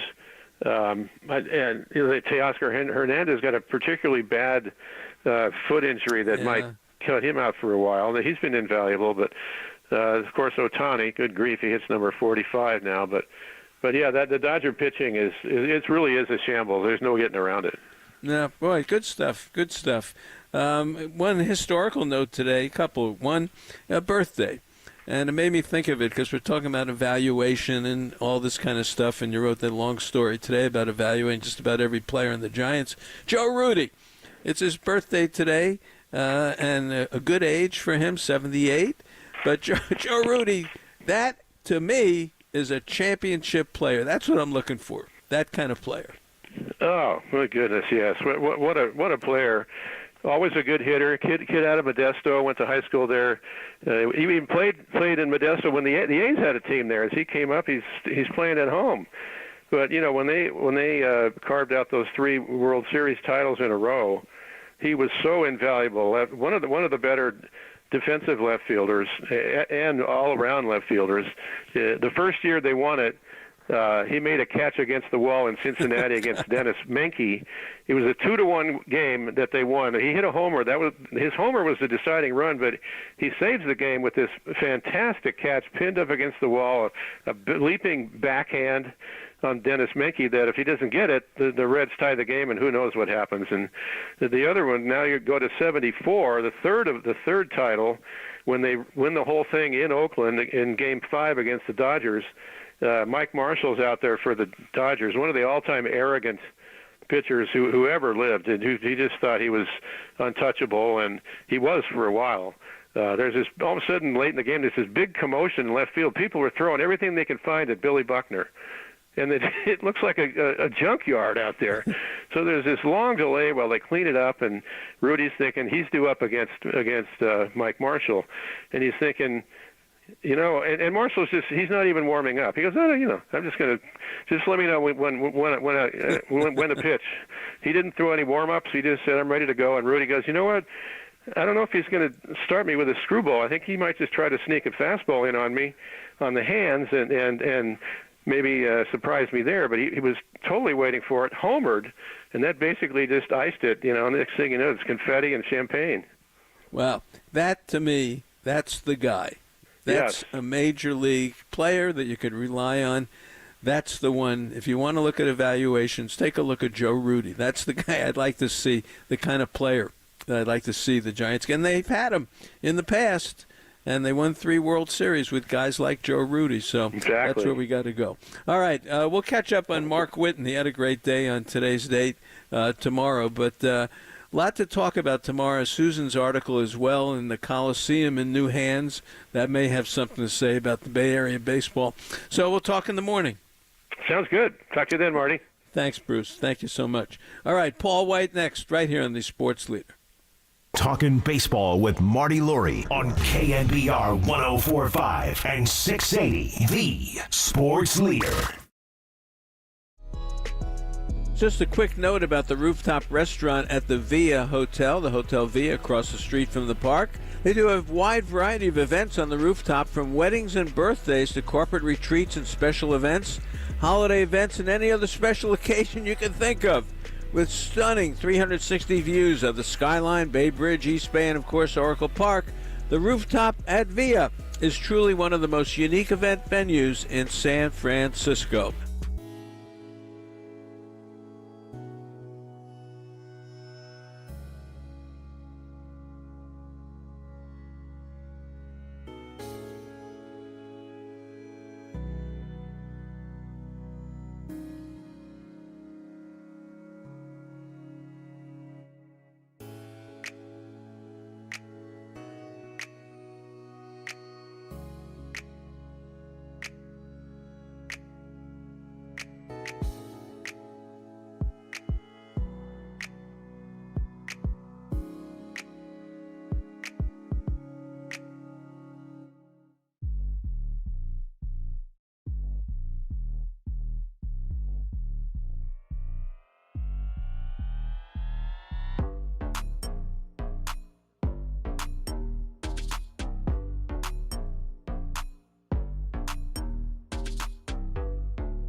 Vince, I love to talk about my good friends at Georgie Brothers Furniture. They've served the Bay Area for over 90 years. Their talented staff work as a team to help their customers find beautiful pieces of furniture to invest in. The 50,000 square foot showroom, you've heard of it, is full of some of the finest manufacturers of furniture, carpets, and window coverings. Now, one of the most popular furniture lines that I own is Stressless. You know, I love it. They make high-quality, comfortable furniture, including sectionals, sofas, love seats, single reclining chairs, as well as the one I've got, and that is the chair and ottoman. I love it. Starting August 30th and running all the way until October 21st, there's a new Stressless promotion. It's called Fall Savings. During this sale, you'll receive an instant 10% savings on all Stressless furniture. This can easily add up to hundreds of dollars. It's an unbelievable savings on one of the most well-made furniture products today. That's Georgie Brothers Furniture. The showroom is in South San Francisco with free parking. Since 1933, the best source for home furnishings. Visit them at GeorgieBrothers.com. That's GIORGIBROS.com. Remember to tell them Marty sent you. Prepping you for today's orange and black ball game, we now take you back to Talking Baseball with Marty Laurie on KNBR, the sports leader. All right, a pleasure to bring in Paul White. He's one of the best baseball writers in the country. And, of course, we've talked to Paul for so many years about going down the stretch and teams involved. And, Paul, it's great to have you with us. How are you? I'm doing great, Marty. Yeah, you know, we've had a lot of discussions today about this wild card race. 4 teams for 3 spots in the National League, and Arizona's getting walloped again today. 10-5 by Houston. And the Mets and Reds are nothing in the 6th. The Dodgers are falling apart and no pitching. They got to take on Cleveland. And our Giants get to take on the Padres. How about that? Well, you know, it's that National League wild card may end up being the only race we have left, really, as far as, you know, a team that could get left out of the playoffs. I mean, the American League, unless somebody can put a run together here, maybe Seattle, we know the teams that are going to the playoffs. It's just a matter of who gets the byes and what the matchups are. And with the National League is one team short of the same situation. So, yeah, it's going to be that wild card race. We have a lot of teams that probably in their own minds feel like they're underachieving, they're frustrating their fans, and that goes for the teams that are in playoff positions. You mentioned the Diamondbacks, the Dodgers, and the teams that thought they had a chance and have seen it kind of fritter away. The Giants, the Cubs. You know, it's like I'm just hoping, pleading with them, save us a race or two. Hey, the Cubs are going bye-bye also. They picked a bad time to lose, I think, 4 out of 5. A couple of tough losses to the Pirates, and the Yankees have shut them out 2 games. I talked to Bruce Jenkins a little bit about the Yankees at Wrigley. Does that stir memories up for you? The Yankees, the vaunted Yankees, are back to Wrigley Field, this time without Babe Ruth. Yeah, exactly. No, I'm sorry, I missed that series with the Bay, but I've been around a while, but not quite. And you know, that's funny. It's 2 of the great storied franchises, obviously, but there isn't a lot of history. I mean, you talk to 90% of your fans right now, and there was something about Babe Ruth and the called shot. Well, you know, we're getting close to 100 years ago. You know, so. You know, it's storied franchises, but there isn't a lot of history. You know, they haven't both been good at the same time for pretty much forever. There isn't a World Series in the memory of any of us. So there's a lot of glitz to it, but there's not a lot of substance to it. No, but that's the beauty of baseball, to come back and think of stuff like that. Paul, if I asked you who's going to win a pennant in the National League, where would you go with it? Yeah, I knew you were going to ask me. Obviously, I mean, right now I think the team that's playing the best and the most consistent is probably the Phillies. I saw them this week in Toronto. The night Kyle Schwarber hit 3 homers. Oh wow! If you bring their pitching staff down to 3 or 4 starters and a nice deep bullpen, that's probably the best team out there. You know, with a shorter pitching staff in the postseason. If you think about it, 2 or 3 years ago, we were saying the only reason the Phillies can't win is because their bullpen stinks. Well, Dave Dombrowski does it again. That said, We've seen it the last several years. It's not the team that looks the best. The Dodgers have looked the best for several years coming into the playoffs. They've got one championship to show for it. I still think we'll see another one of those. Somebody, gets in and goes on a run. I mean, the Diamondbacks are having a tough time in Houston this week, but that's a team that's incredibly hot. I think Arizona could be that team again. I think they have enough pitching at the top of the list. They have enough versatility in their offense. I think they could make a run again, but there's certainly no lock to get out of the first round even. No, their bullpen is really falling apart. A.J. Puck is the best thing they got going, and other than that, and you need a bullpen in today's game. So that's going to be a good one. 4 for 3 in the wild card, and I guess the enigma is still the Brewers. And you look at the starting rotation, and my goodness, they're throwing pitchers. I'll tell you who's pretty good is this Aaron Ashby. I don't know if you've watched him. Yep. He's made about 4 appearances, and we saw him against the Giants, and we'll probably see him next week a little bit against the Giants. And a couple of years ago, he got a taste a couple of years ago, and he got some starts, and he looked great, and then he had injury issues. You're right, and they've eased him back. You're right. The Brewers have taken a little bit of advantage of beating up on that division, but that is not as much a factor as it has been in recent years because you don't play your division teams as much. But, if you look at the talent level of these teams, who are these Brewers? They got a bunch of rookies and young guys. They run like crazy. They put pressure on you. Yeah, they're certainly capable of stealing the series somewhere. And they got a bullpen. They have a bullpen that can come in the 6th inning and take it to Williams in the 9th. And they have, it always takes hot players. And we saw it against the Giants. Churio is terrific. Willie Adames, all of a sudden, and again, of course, it's a free agent year. We see it so often with players.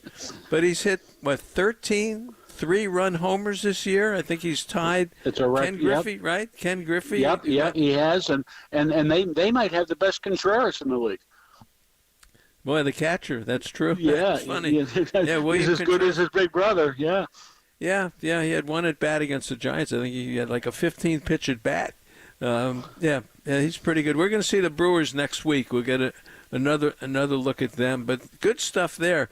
You're close to the Orioles, of course, in Washington. You lived in that area for a while. But the Orioles sort of back and forth. They just can't take off. And now sort of the Yankees look like they righted the ship a little bit with the pitching.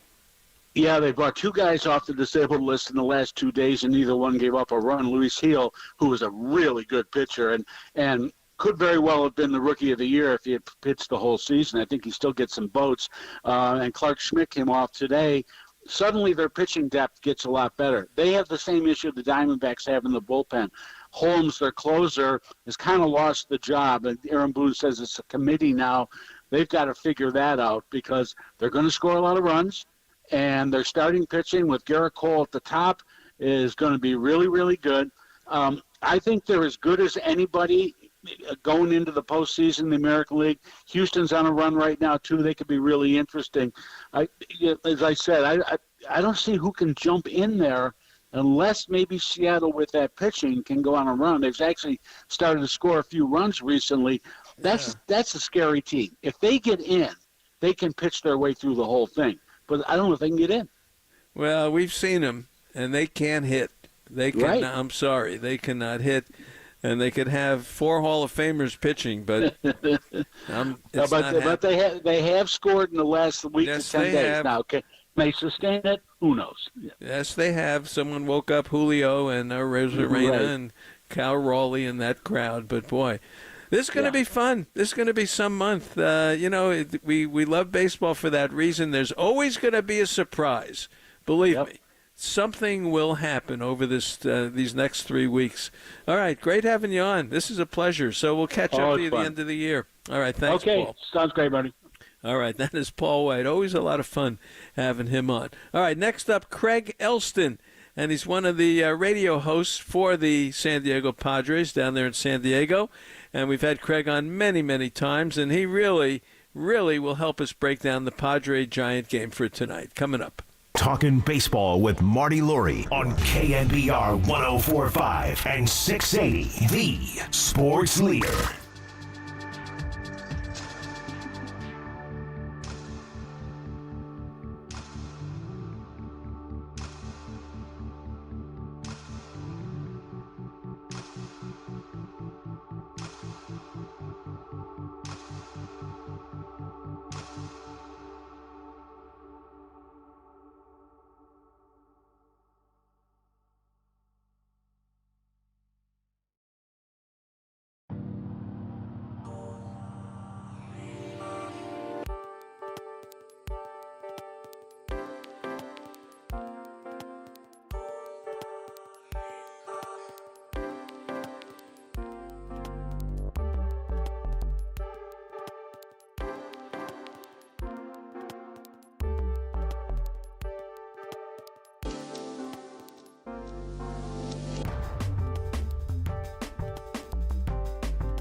Orange and Black family, the godfather of Giants baseball now continues.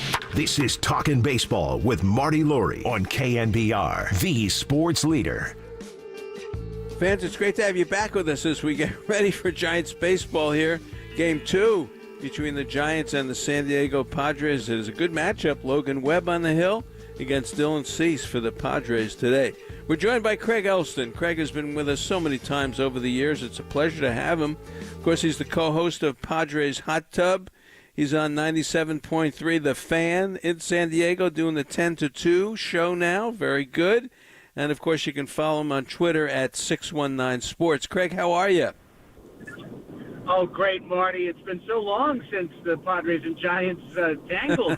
It's been a while since we've had the chance to chat, but always good to do so. No, absolutely. Look, the first thing I'd say to you is the resurgence of San Diego baseball. And it's happened, gradually over the last few years. But, it used to be when the Giants played down there, half the place would be Giant fans. They would take over. Not anymore.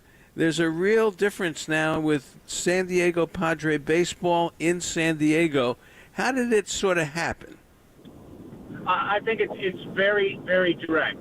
It started with Machado to a 10-year, $300 million contract. The first time, really, in the franchise's history that they put big money out for a big-time player. You could say that they had done so a year earlier with Eric Hosmer, but even from the day that they signed him, that deal looked like an overpay and kind of a weird signing. Machado, though, was a player, 26 years old, prime of his career, a superstar. And following that up 2 years later, when Fernando Tatis Jr. had established himself in the big leagues by signing him to a 14-year contract. I mean, I know personally I signed up for season tickets the day after Tatis was signed to that 14-year deal because, Padre fans for decades lived with an organization that never kept good players, that never signed superstars, that were known for being penny pinching and then trading people when they had value left. And so those two moments absolutely changed the way that Padre fans recognize their team. And since then, 2 postseason appearances, it's all come together. Well, great analysis there. Manny Machado really is the difference, turned it around. And look at the crowds, though. I mean, we're talking 42, 47 sellouts. How about that?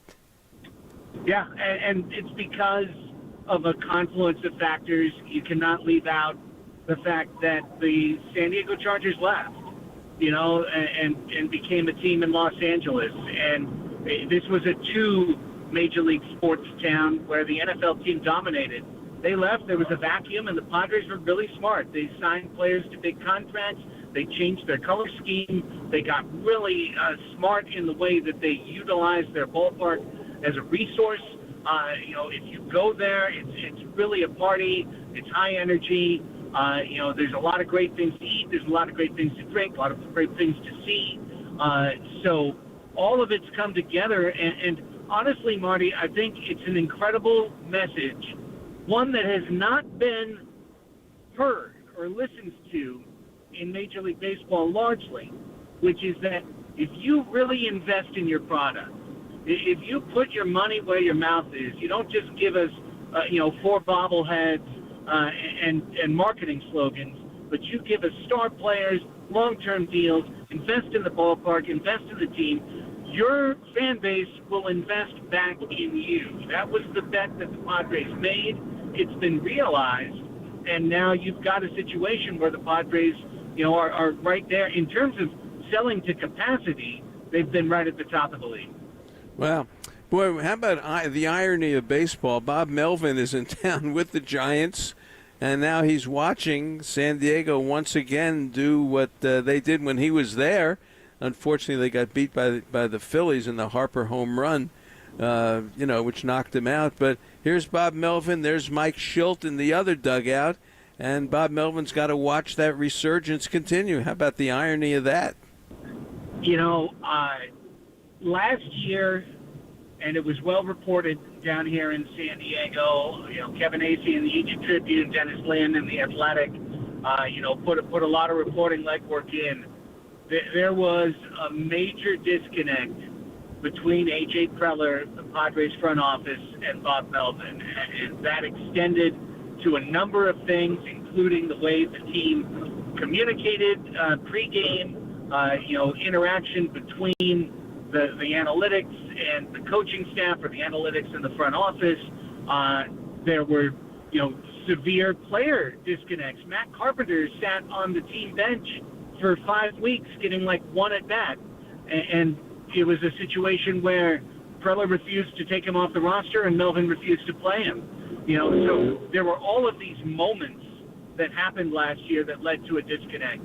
And it was seemingly a really bad situation going into the offseason. A.J. Preller seemingly on his last year.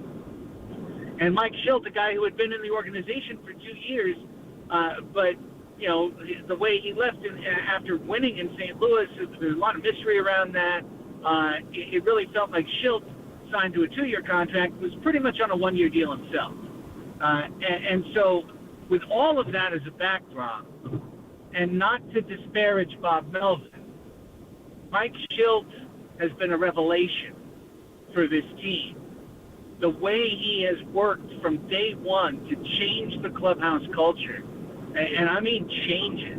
And it goes through his hitting coach, Victor Rodriguez. It goes through his pitching coach, Ruben Niebla.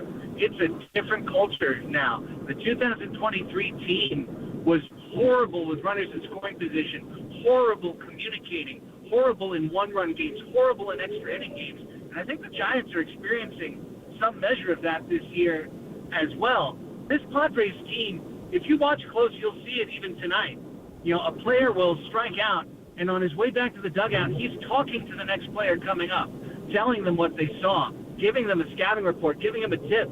In a most recent case, Edwin Diaz struck out Jake Cronenworth, and on the way back, he told Jackson Merrill, his slider's hanging over the plate, so don't be afraid to jump at it, and Merrill hit the walk-off homer.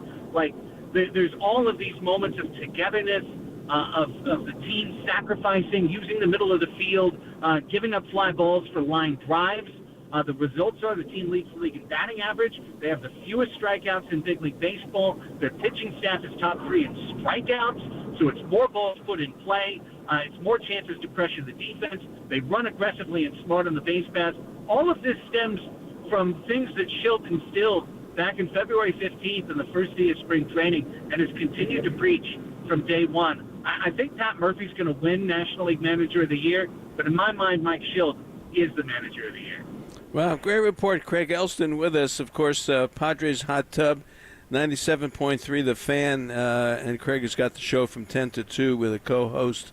Craig, the Soto trade, it was a gamble bringing him in, number one, giving up C.J. Abrams and Wood and people like that, and Gore to Washington. But then they turn around and send Soto to the Yankees and got 4 or 5 players who really have contributed. There's that boldness of A.J. Preller that seems to work. It seems to work. Agree?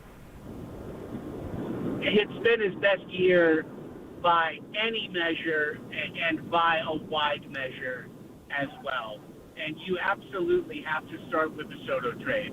Michael King is top 5 in the league in ERA. You just saw him last night.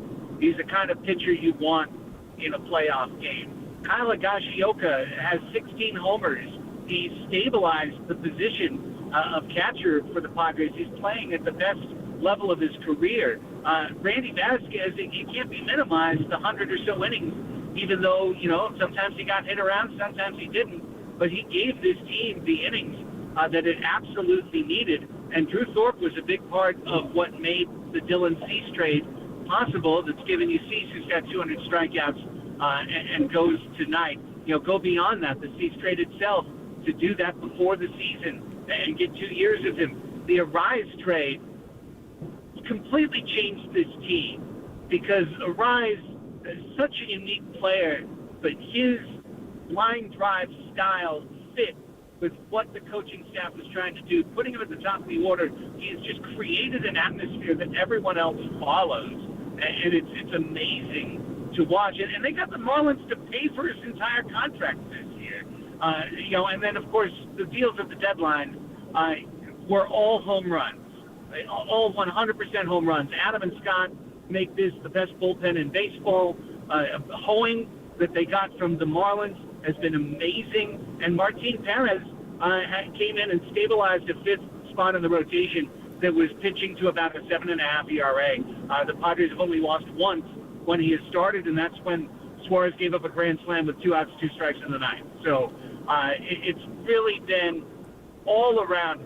Getting Peralta, getting Solano off of the bench. He's hit on every single move he's made this year, and as a result, I do think he'll win Executive of the Year. Wow. All right, so the Dodgers are in the league. There's only 19 games to go. There's still a lot of time for the Padres. Does it matter if they catch the Dodgers, or are they just so good that just get in the playoffs and let them do their thing? It doesn't matter. You can't worry about LA. They spent $1 billion in the off season. The team comes together. They're playing at a very high level. The thing I've said on the radio for weeks now, Marty, is you don't care about that. You don't worry about LA. You keep your nose down. You keep putting wins on the board. And then the Padres' schedule, I'm sure the San Francisco fans haven't studied it intimately, but the Padres finished the year at LA for 3, at Arizona for 3. Those are their final 6 games of the year. So what I've said all along is you keep your nose down, you don't worry about it, and you poke your head up that Sunday before the last week of the year. Are you within 2 games of Los Angeles? Then that series matters. Is the LA or is the San Diego Arizona series, still up for grabs going into that last weekend? And in terms of maybe who's the number 4 seed versus who's the number 5 seed, then that last weekend could be a playoff series unto itself. But until then, you just have to stack wins. And this team has gone 24-11 since they constituted their final form at the trade deadline. I'll tell you this honestly, Marty, and I'm sure this sounds hyperbolic to your audience, but people who listen to me on the radio or on my podcast know I'm not easily pulled over the line. I'm a skeptic at heart. I've had my heart broken a billion times. Baseball will always break your heart. Jackson Merrill took one off the leg last night. Baseball will always ruin things that you think are perfect. But this team is the Padres team I'm the most confident in my life. More than 1998, more than the teams of 2022 or 2020. This team has it all. They can beat anybody. Whether they will or not, we'll find out. But they've got the best road record. They've got the best bullpen. They've got a lineup that never stops. They've got a philosophy. I think this Padres team has it all. Wow. Well, you and I have been doing these shows together over 20 years, and this is the most optimistic I've ever heard you about the Padres, and we do respect your opinion, so we're glad to hear it. All right, one last thing for you. Kim, the Giants would love to get Kim at shortstop. He's going to be a free agent. He's banged up right now. What's the future of Ha-Seong Kim? It's such a great question, Marty, and it's one, I just know that it's one they're not going to answer for a while. The Padres did explore Ha-Seong Kim trade before the season started. That's why they didn't commit Xander Bogaerts to second base until spring training began. But to Kim for the season, they didn't move him at the deadline. He's an electric fielder. He's got a good eye at the plate. He's fast, although he is mistake prone on the base paths. He's got a little pop. He's always struggled to some extent against 95 plus and against real high velo. That's been something since he's come over from Korea, but I think he's a really good player who will not fit into the Padres' financial setting next year unless they are very willing to go back over the luxury tax threshold and become an offender again. They've stayed under it this year. They're going to reset. Are they willing to jump back over that? That's the only way that they even try to keep Kim. I do believe your team is probably the favorite to be Ha-Seong Kim's next employer, and if it's not them, it's probably LA. Either team is going to get a player with a ton of heart that plays a great shortstop, but does have his limitations on the offensive side of the board. The Padres will be excited to get him back to bat ninth for their full-strength team when he can regain full function in that shoulder, which has gone a little slower than they expected. Wow. All right, the one thing that has to go well for the Padres to win it all, what's the one thing that has to happen? I'm going to say, so under the pretext that Manny Machado is the engine of this team, I'll give you a stat that I'm sure your audience doesn't know. This year, when Manny Machado gets 2 RBI, the Padres are 24-0. So he is the engine of the offense. That's critical to know. But I have felt from the beginning of the year that it comes down to this team to win it all.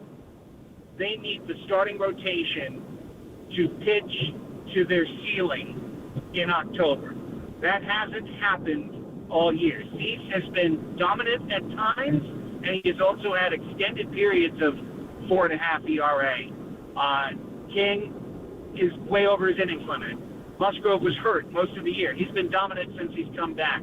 Can he keep it up? And Yu Darvish just came back this last week, and he gave up a run an inning in his rust start.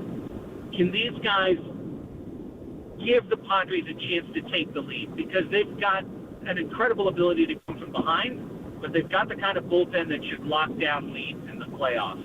And whether they have to come from behind all the time or whether they can lock down some leads, to me, is the difference between whether they can win 4 playoff series or whether they can win 1 or 2 playoff series. Wow. Well, you're good, Craig. Thank you for being with us today. This is good stuff, and we'll look forward to catching up with you. One more series with the Padres next weekend. Appreciate having you on. Have a great weekend. Hey, Marty, you're one of the best. You always have been, always will be. Appreciate you, man. Anytime you call, you know I answer. I know it. We love having you on. Craig Elston. That is Craig Elston. Boy, I enjoyed talking ball with him. Boy, Manny Machado, 2 RBIs. They're 24-0. How about that? This is a good matchup tonight. Logan Webb and Dylan Cease. Raph, you there? You've got a show going on tonight. You're going to play tonight. Where are you? Yeah, Marty. We're playing tonight, Sour Flower, at Mill Valley's Boomerang Lounge. So it should be fun. Show starts at 7. So they're back, huh? Yeah, they boomerang back. So very good. 7 o'clock tonight. All right, very good. All right, so I'll talk to you tomorrow. Yeah, Marty. Thanks. All right, have a good night. All right, Carrie Crowley is with us. Carrie, how are you? Oh, Marty, doing well. Love hearing your voice. Ready to talk some ball with you. Yeah, boy, this is a good matchup tonight. It's got a lot of interesting twists to it. Number one, of course, the Padres are very much in the mix here. There are 4 teams for 3 spots. Arizona's getting walloped again today. They may be in trouble here. But Logan Webb coming off 2 not good starts. And Dylan Cease, if the Padres are going to do anything, he's the kind of horse that you can ride through the playoffs. So this should be interesting tonight. It will be interesting, and I'm particularly interested in watching Webb and how he bounces back from these 2 starts, Marty, because the ERA is up to 3.43 now. It's kind of right in line with his career total, which is a 3.41 dating back to his debut in 2019. And I wonder, if Logan Webb has a slow start tonight, or if he's, roughed up the next time out, I wonder if the Giants might just shut him down like they've done with Kyle Harrison. I know that Webb wants to get to 200 innings, and that's the goal, and he's someone who's a workhorse. He wants to be out there until the end of September, but they've got to prioritize the future at this point. You saw them do it with Kyle Harrison, and the mileage on Logan Webb's arm over the last 2-3 years is more than any other pitcher in baseball. So I think, this guy's under contract long term, and they could really take the big picture into perspective, not necessarily after this start, but maybe by 2-3 starts from now. Don't send him out there the final week of the season if you don't have to, if you get that. Yeah, I could go with that. He's over 180 innings right now. And as Mark Simon told us, the changeup is getting hit. So that, for me, means it's a lack of command. Yep. And sometimes if it's a lack of command, that means the arm is behind the body or the arm is ahead of the body, as I'm doing on the stream here, demonstrating, of course, with my right hand that I am left-handed. But that could be happening. And I said this to Bruce Jenkins, and, they've already shut Harrison down. I would shut Birdsong down. Absolutely. There's just no reason to push these guys in September because they haven't done it before. And I'd, give Roop a shot, give Warren a chance to pitch a few innings, give Jelly a shot. Mason Black, I thought Mason Black last night, Kerry, I thought it's the best that he's ever looked. Yeah, Mason Black's an interesting pitcher, Marty, and I think, look, he obviously gives up the home run to early in the ball game to Machado, and it puts him behind the 8 ball. But after that, he settled in, and he's got major league stuff. I wonder if it's truly as a starter or if he can help the Giants as a bullpen arm next year. But there's a reason he's on this 40-man roster. It wasn't that long ago that Mason Black was a highly touted prospect, and so I would like to see more of him down the stretch. And you brought up the name Landon Roop.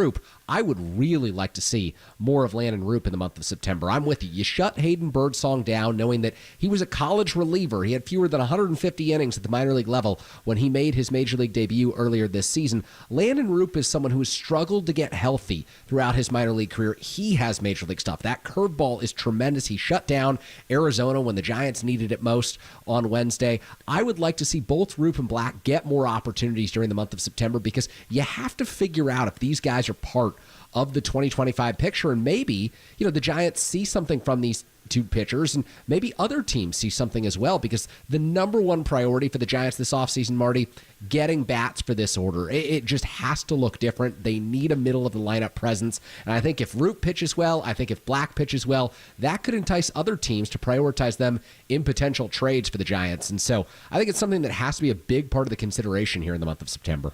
No, I agree with you. It's evaluation of a lot of players here. I said this to Bruce today. For me, there's no untouchable on this team. And I mean that. And look, we love Logan Webb, and he's a spokesperson from Rockland and the whole thing. But there are trades that happen in baseball. I mean, the Giants got Vida Blue in 1978 for 8 players and $350,000. Al Rosen made trades like that. It goes back to the 50s with the Yankees and Orioles. You have to consider it because they need a first baseman more than likely. Wade's not even in there tonight against Cease. Can is in there. So he's got a couple of hits against Cease. So you really need a first baseman. You need a shortstop. Yeah. You probably need a right fielder, and you probably need a DH. And it's tough to get. Now, Eldridge hit another home run this year. He hit his first for where is it? Richmond now. He's at Double-A Richmond now, 19 years old. How about that? Yeah, he hit a home run, so maybe he's the real deal. Maybe he's not more than a year away. But you need players to compete with what's going on in baseball. Look, the Mets are good. They're winning tonight over Cincinnati again. The Braves are going to take on Toronto. You got San Diego here. We've seen them. You've got Arizona. Cincinnati, the Cubs. Giants have got to fight their way through this thing, and they need some players. So, for me, I don't know how you feel about it, but for me, there's no untouchable. Yeah, I would agree with that. I would say that Eldridge is probably the most untouchable player in the entire organization. If you include the major league level, he's probably the one guy who they wouldn't want to part with. However, they need to upgrade this major league roster, and we've seen this story before. We were promised in San Francisco that number 2 overall pick Joey Bart would be the backstop of the future for the next decade. You saw Marco Luciano when he was 16 years old given a record bonus signing out of the Dominican Republic. They believed that he would be the heir apparent to Brandon Crawford at the shortstop position, and prospects are just prospects. They are great in terms of watching their development, seeing what happens, but we have seen this Giants organization since the 2014 World Series really struggle to develop players who become everyday major league talents. And I think that if you get an enticing offer this offseason, whether that includes Logan Webb being pitched in part of that deal, whether that includes Bryce Eldridge being pitched in part of that deal, the Giants can't say no to anything. They have to at least have the conversation. They have to consider the value and what they could get back from other organizations, because this is going to be the 3rd consecutive year in which the Giants missed the playoffs. That's unacceptable. It's unacceptable to miss it 2 in a row when you're in the extended wild card era when 6 teams make it from each league out of 15, but to miss it 3 years in a row, it's hard to believe that the Giants would go into this offseason without considering major changes, and I think that they feel, you're spending $200+ million. You've got to have a winning product at some point, so I'm right there with you. You've got to be open-minded on just about everyone, as tough as that may be. Yeah, because they can pitch. They can, and they have a good bullpen. They've got a ton of relievers. Rodriguez will be back next year as well. Walker's established themselves. Look, they played 142 games. I think 70 some odd have been decided by 1 or 2 runs. I mean, that's you're in it. And it doesn't take, look, the Padres last year couldn't fight their way out of a paper bag in a 1-run game. And this year they're unstoppable. Yeah. So those kinds of things turn around. The Giants aren't that far away. But I may make Eldridge an untouchable. That may be the one guy. There you go. The closest that may be to the it. one guy I'd say I wouldn't part with him. But anyone else, absolutely. So we'll see. And I think Billy Owens should be hired as the talent evaluator. He should be on a par on the scale with Farhan. and he should have a say in player development and player procurement and evaluating teams, other players and the Giant players. He's the best I've ever seen.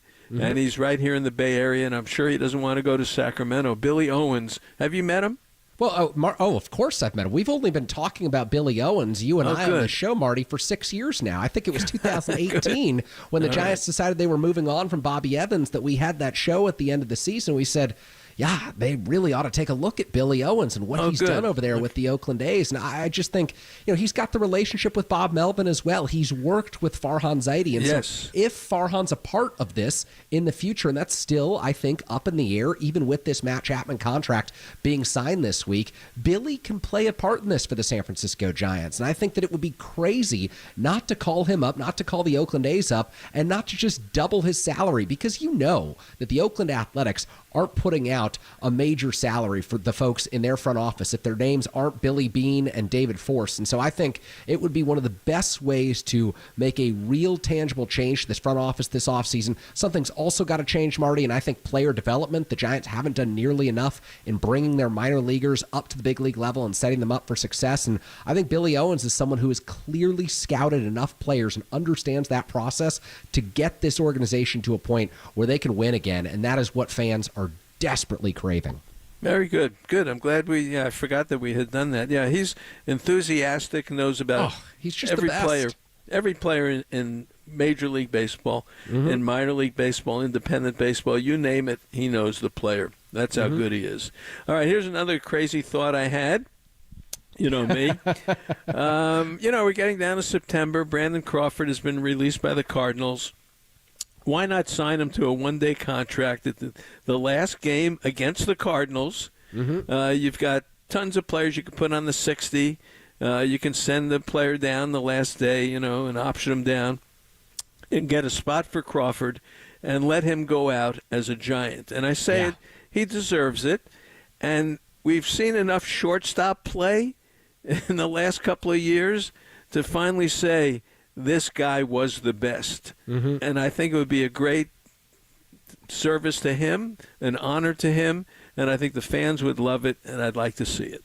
Yeah, I think I just wonder if Crawford would be open to it. And I think the Giants have to ask the question because of the way the negotiations unfolded last offseason. But he deserves that moment, and the Giants have done such a good job, Marty, in recent years of, you think back to Sergio Romo's moment that he had out at Oracle Park against the Oakland A's at the end of spring training. You had Pablo Sandoval do it this year, and he got a base hit. I mean, that was, 6 months ago that Pablo Sandoval was standing in the left-handed batter's box at Oracle Park and blooping one into right field. How incredible was that? You saw Madison Bumgarner, who didn't get the on-field moment in the uniform, but he came back for the 2014 World Series reunion. And truth be told, Marty, you can't have a reunion without Madison Bumgarner for the 2014 World Series team. It would feel empty. He came back. That was memorable. That was important. I would love to see them do it with Crawford, and I would love to see them do it with Crawford in a Major League uniform, because this is someone who I consider one of the top 10 position players in San Francisco era history for this franchise, dating back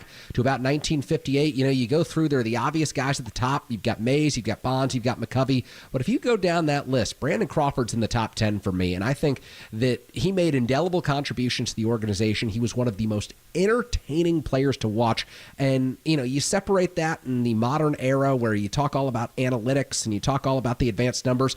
Brandon Crawford just went out there 140, 150 times a season and played outstanding Gold Glove defense. We remember all those moments, and I'd love to see him do it one more day against the Cardinals. Yep, you don't win 3 titles. Well, he was there for 2. You don't win the 2 without him. I'll tell you exactly. That. All right, how are the folks?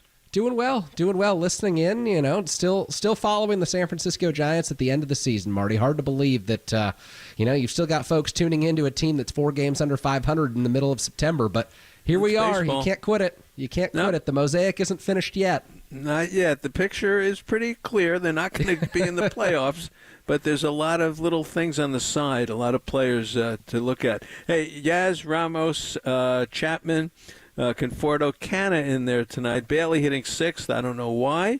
Then Fitzgerald, Wisely, and McRae to finish it off. So that's that. Carrie, always good to talk with you, and we'll catch up with you next week. Love it, Marty. Thank you so much, and great show today. All right, be well. All right, that is Carrie Crowley. Boy, talk ball, you talk to Carrie Crowley. All right, he's coming up with our Giants warm-up. Back with you tomorrow morning at 9 a.m. And we've got our contest. Don't forget tomorrow. Guess the score of the game. Win dinner for two at Original Joe's. All right, more coming up with Carrie Crowley right now.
Seam heads, start cracking those peanuts and spitting those seeds, because gloves are soon to be popping. He makes a headlong dive and makes the catch. And bats are going to get cracking. Blast one!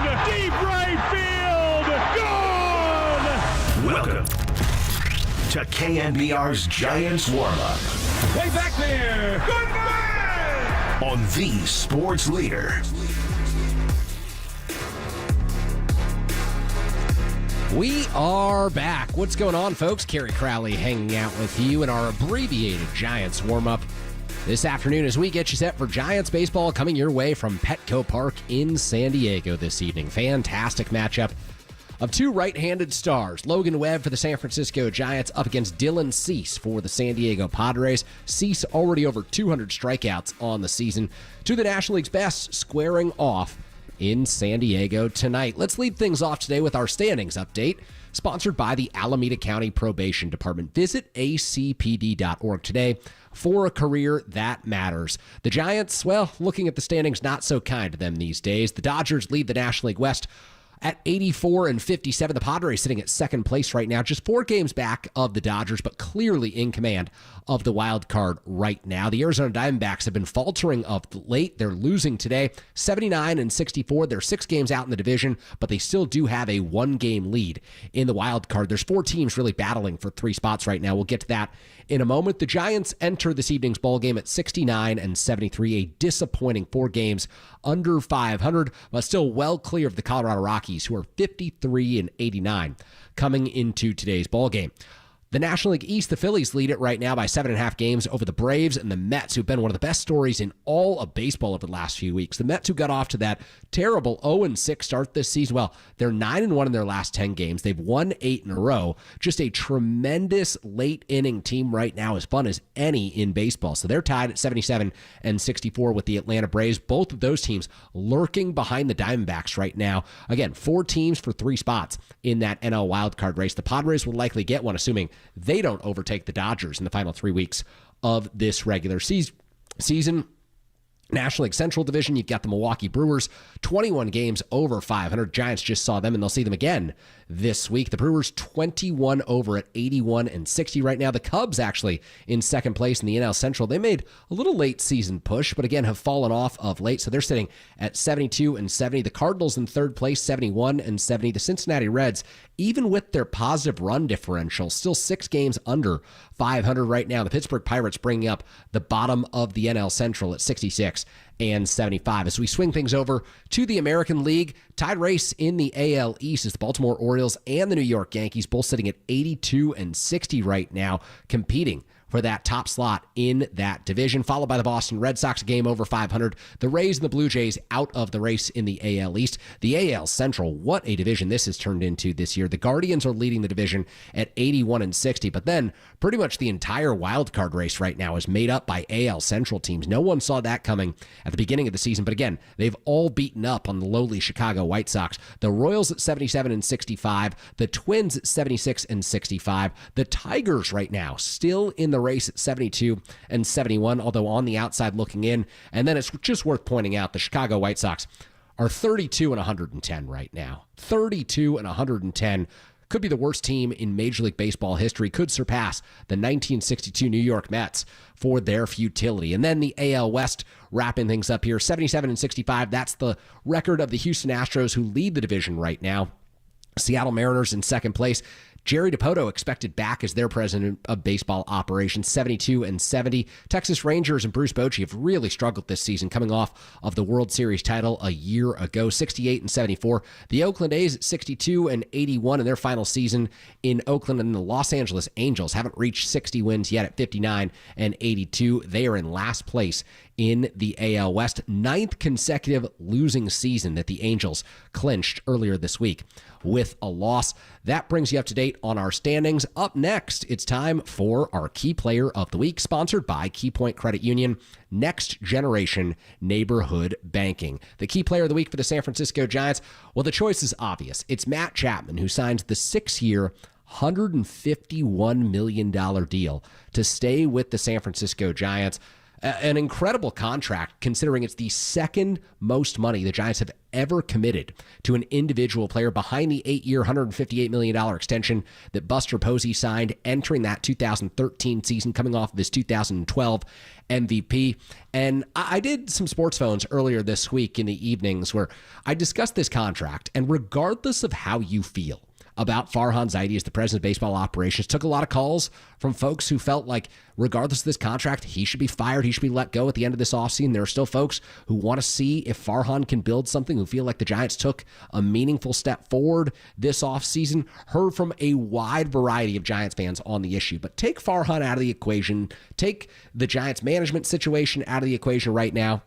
I think what struck me most about this contract is, for, I don't know, the last decade or so, and particularly over the last 3 years, since Buster Posey announced his retirement at the end of the 2021 season, Giants fans have been asking for one thing. I've done hot stove shows. I've done shows throughout the middle of free agency, the offseason into spring training.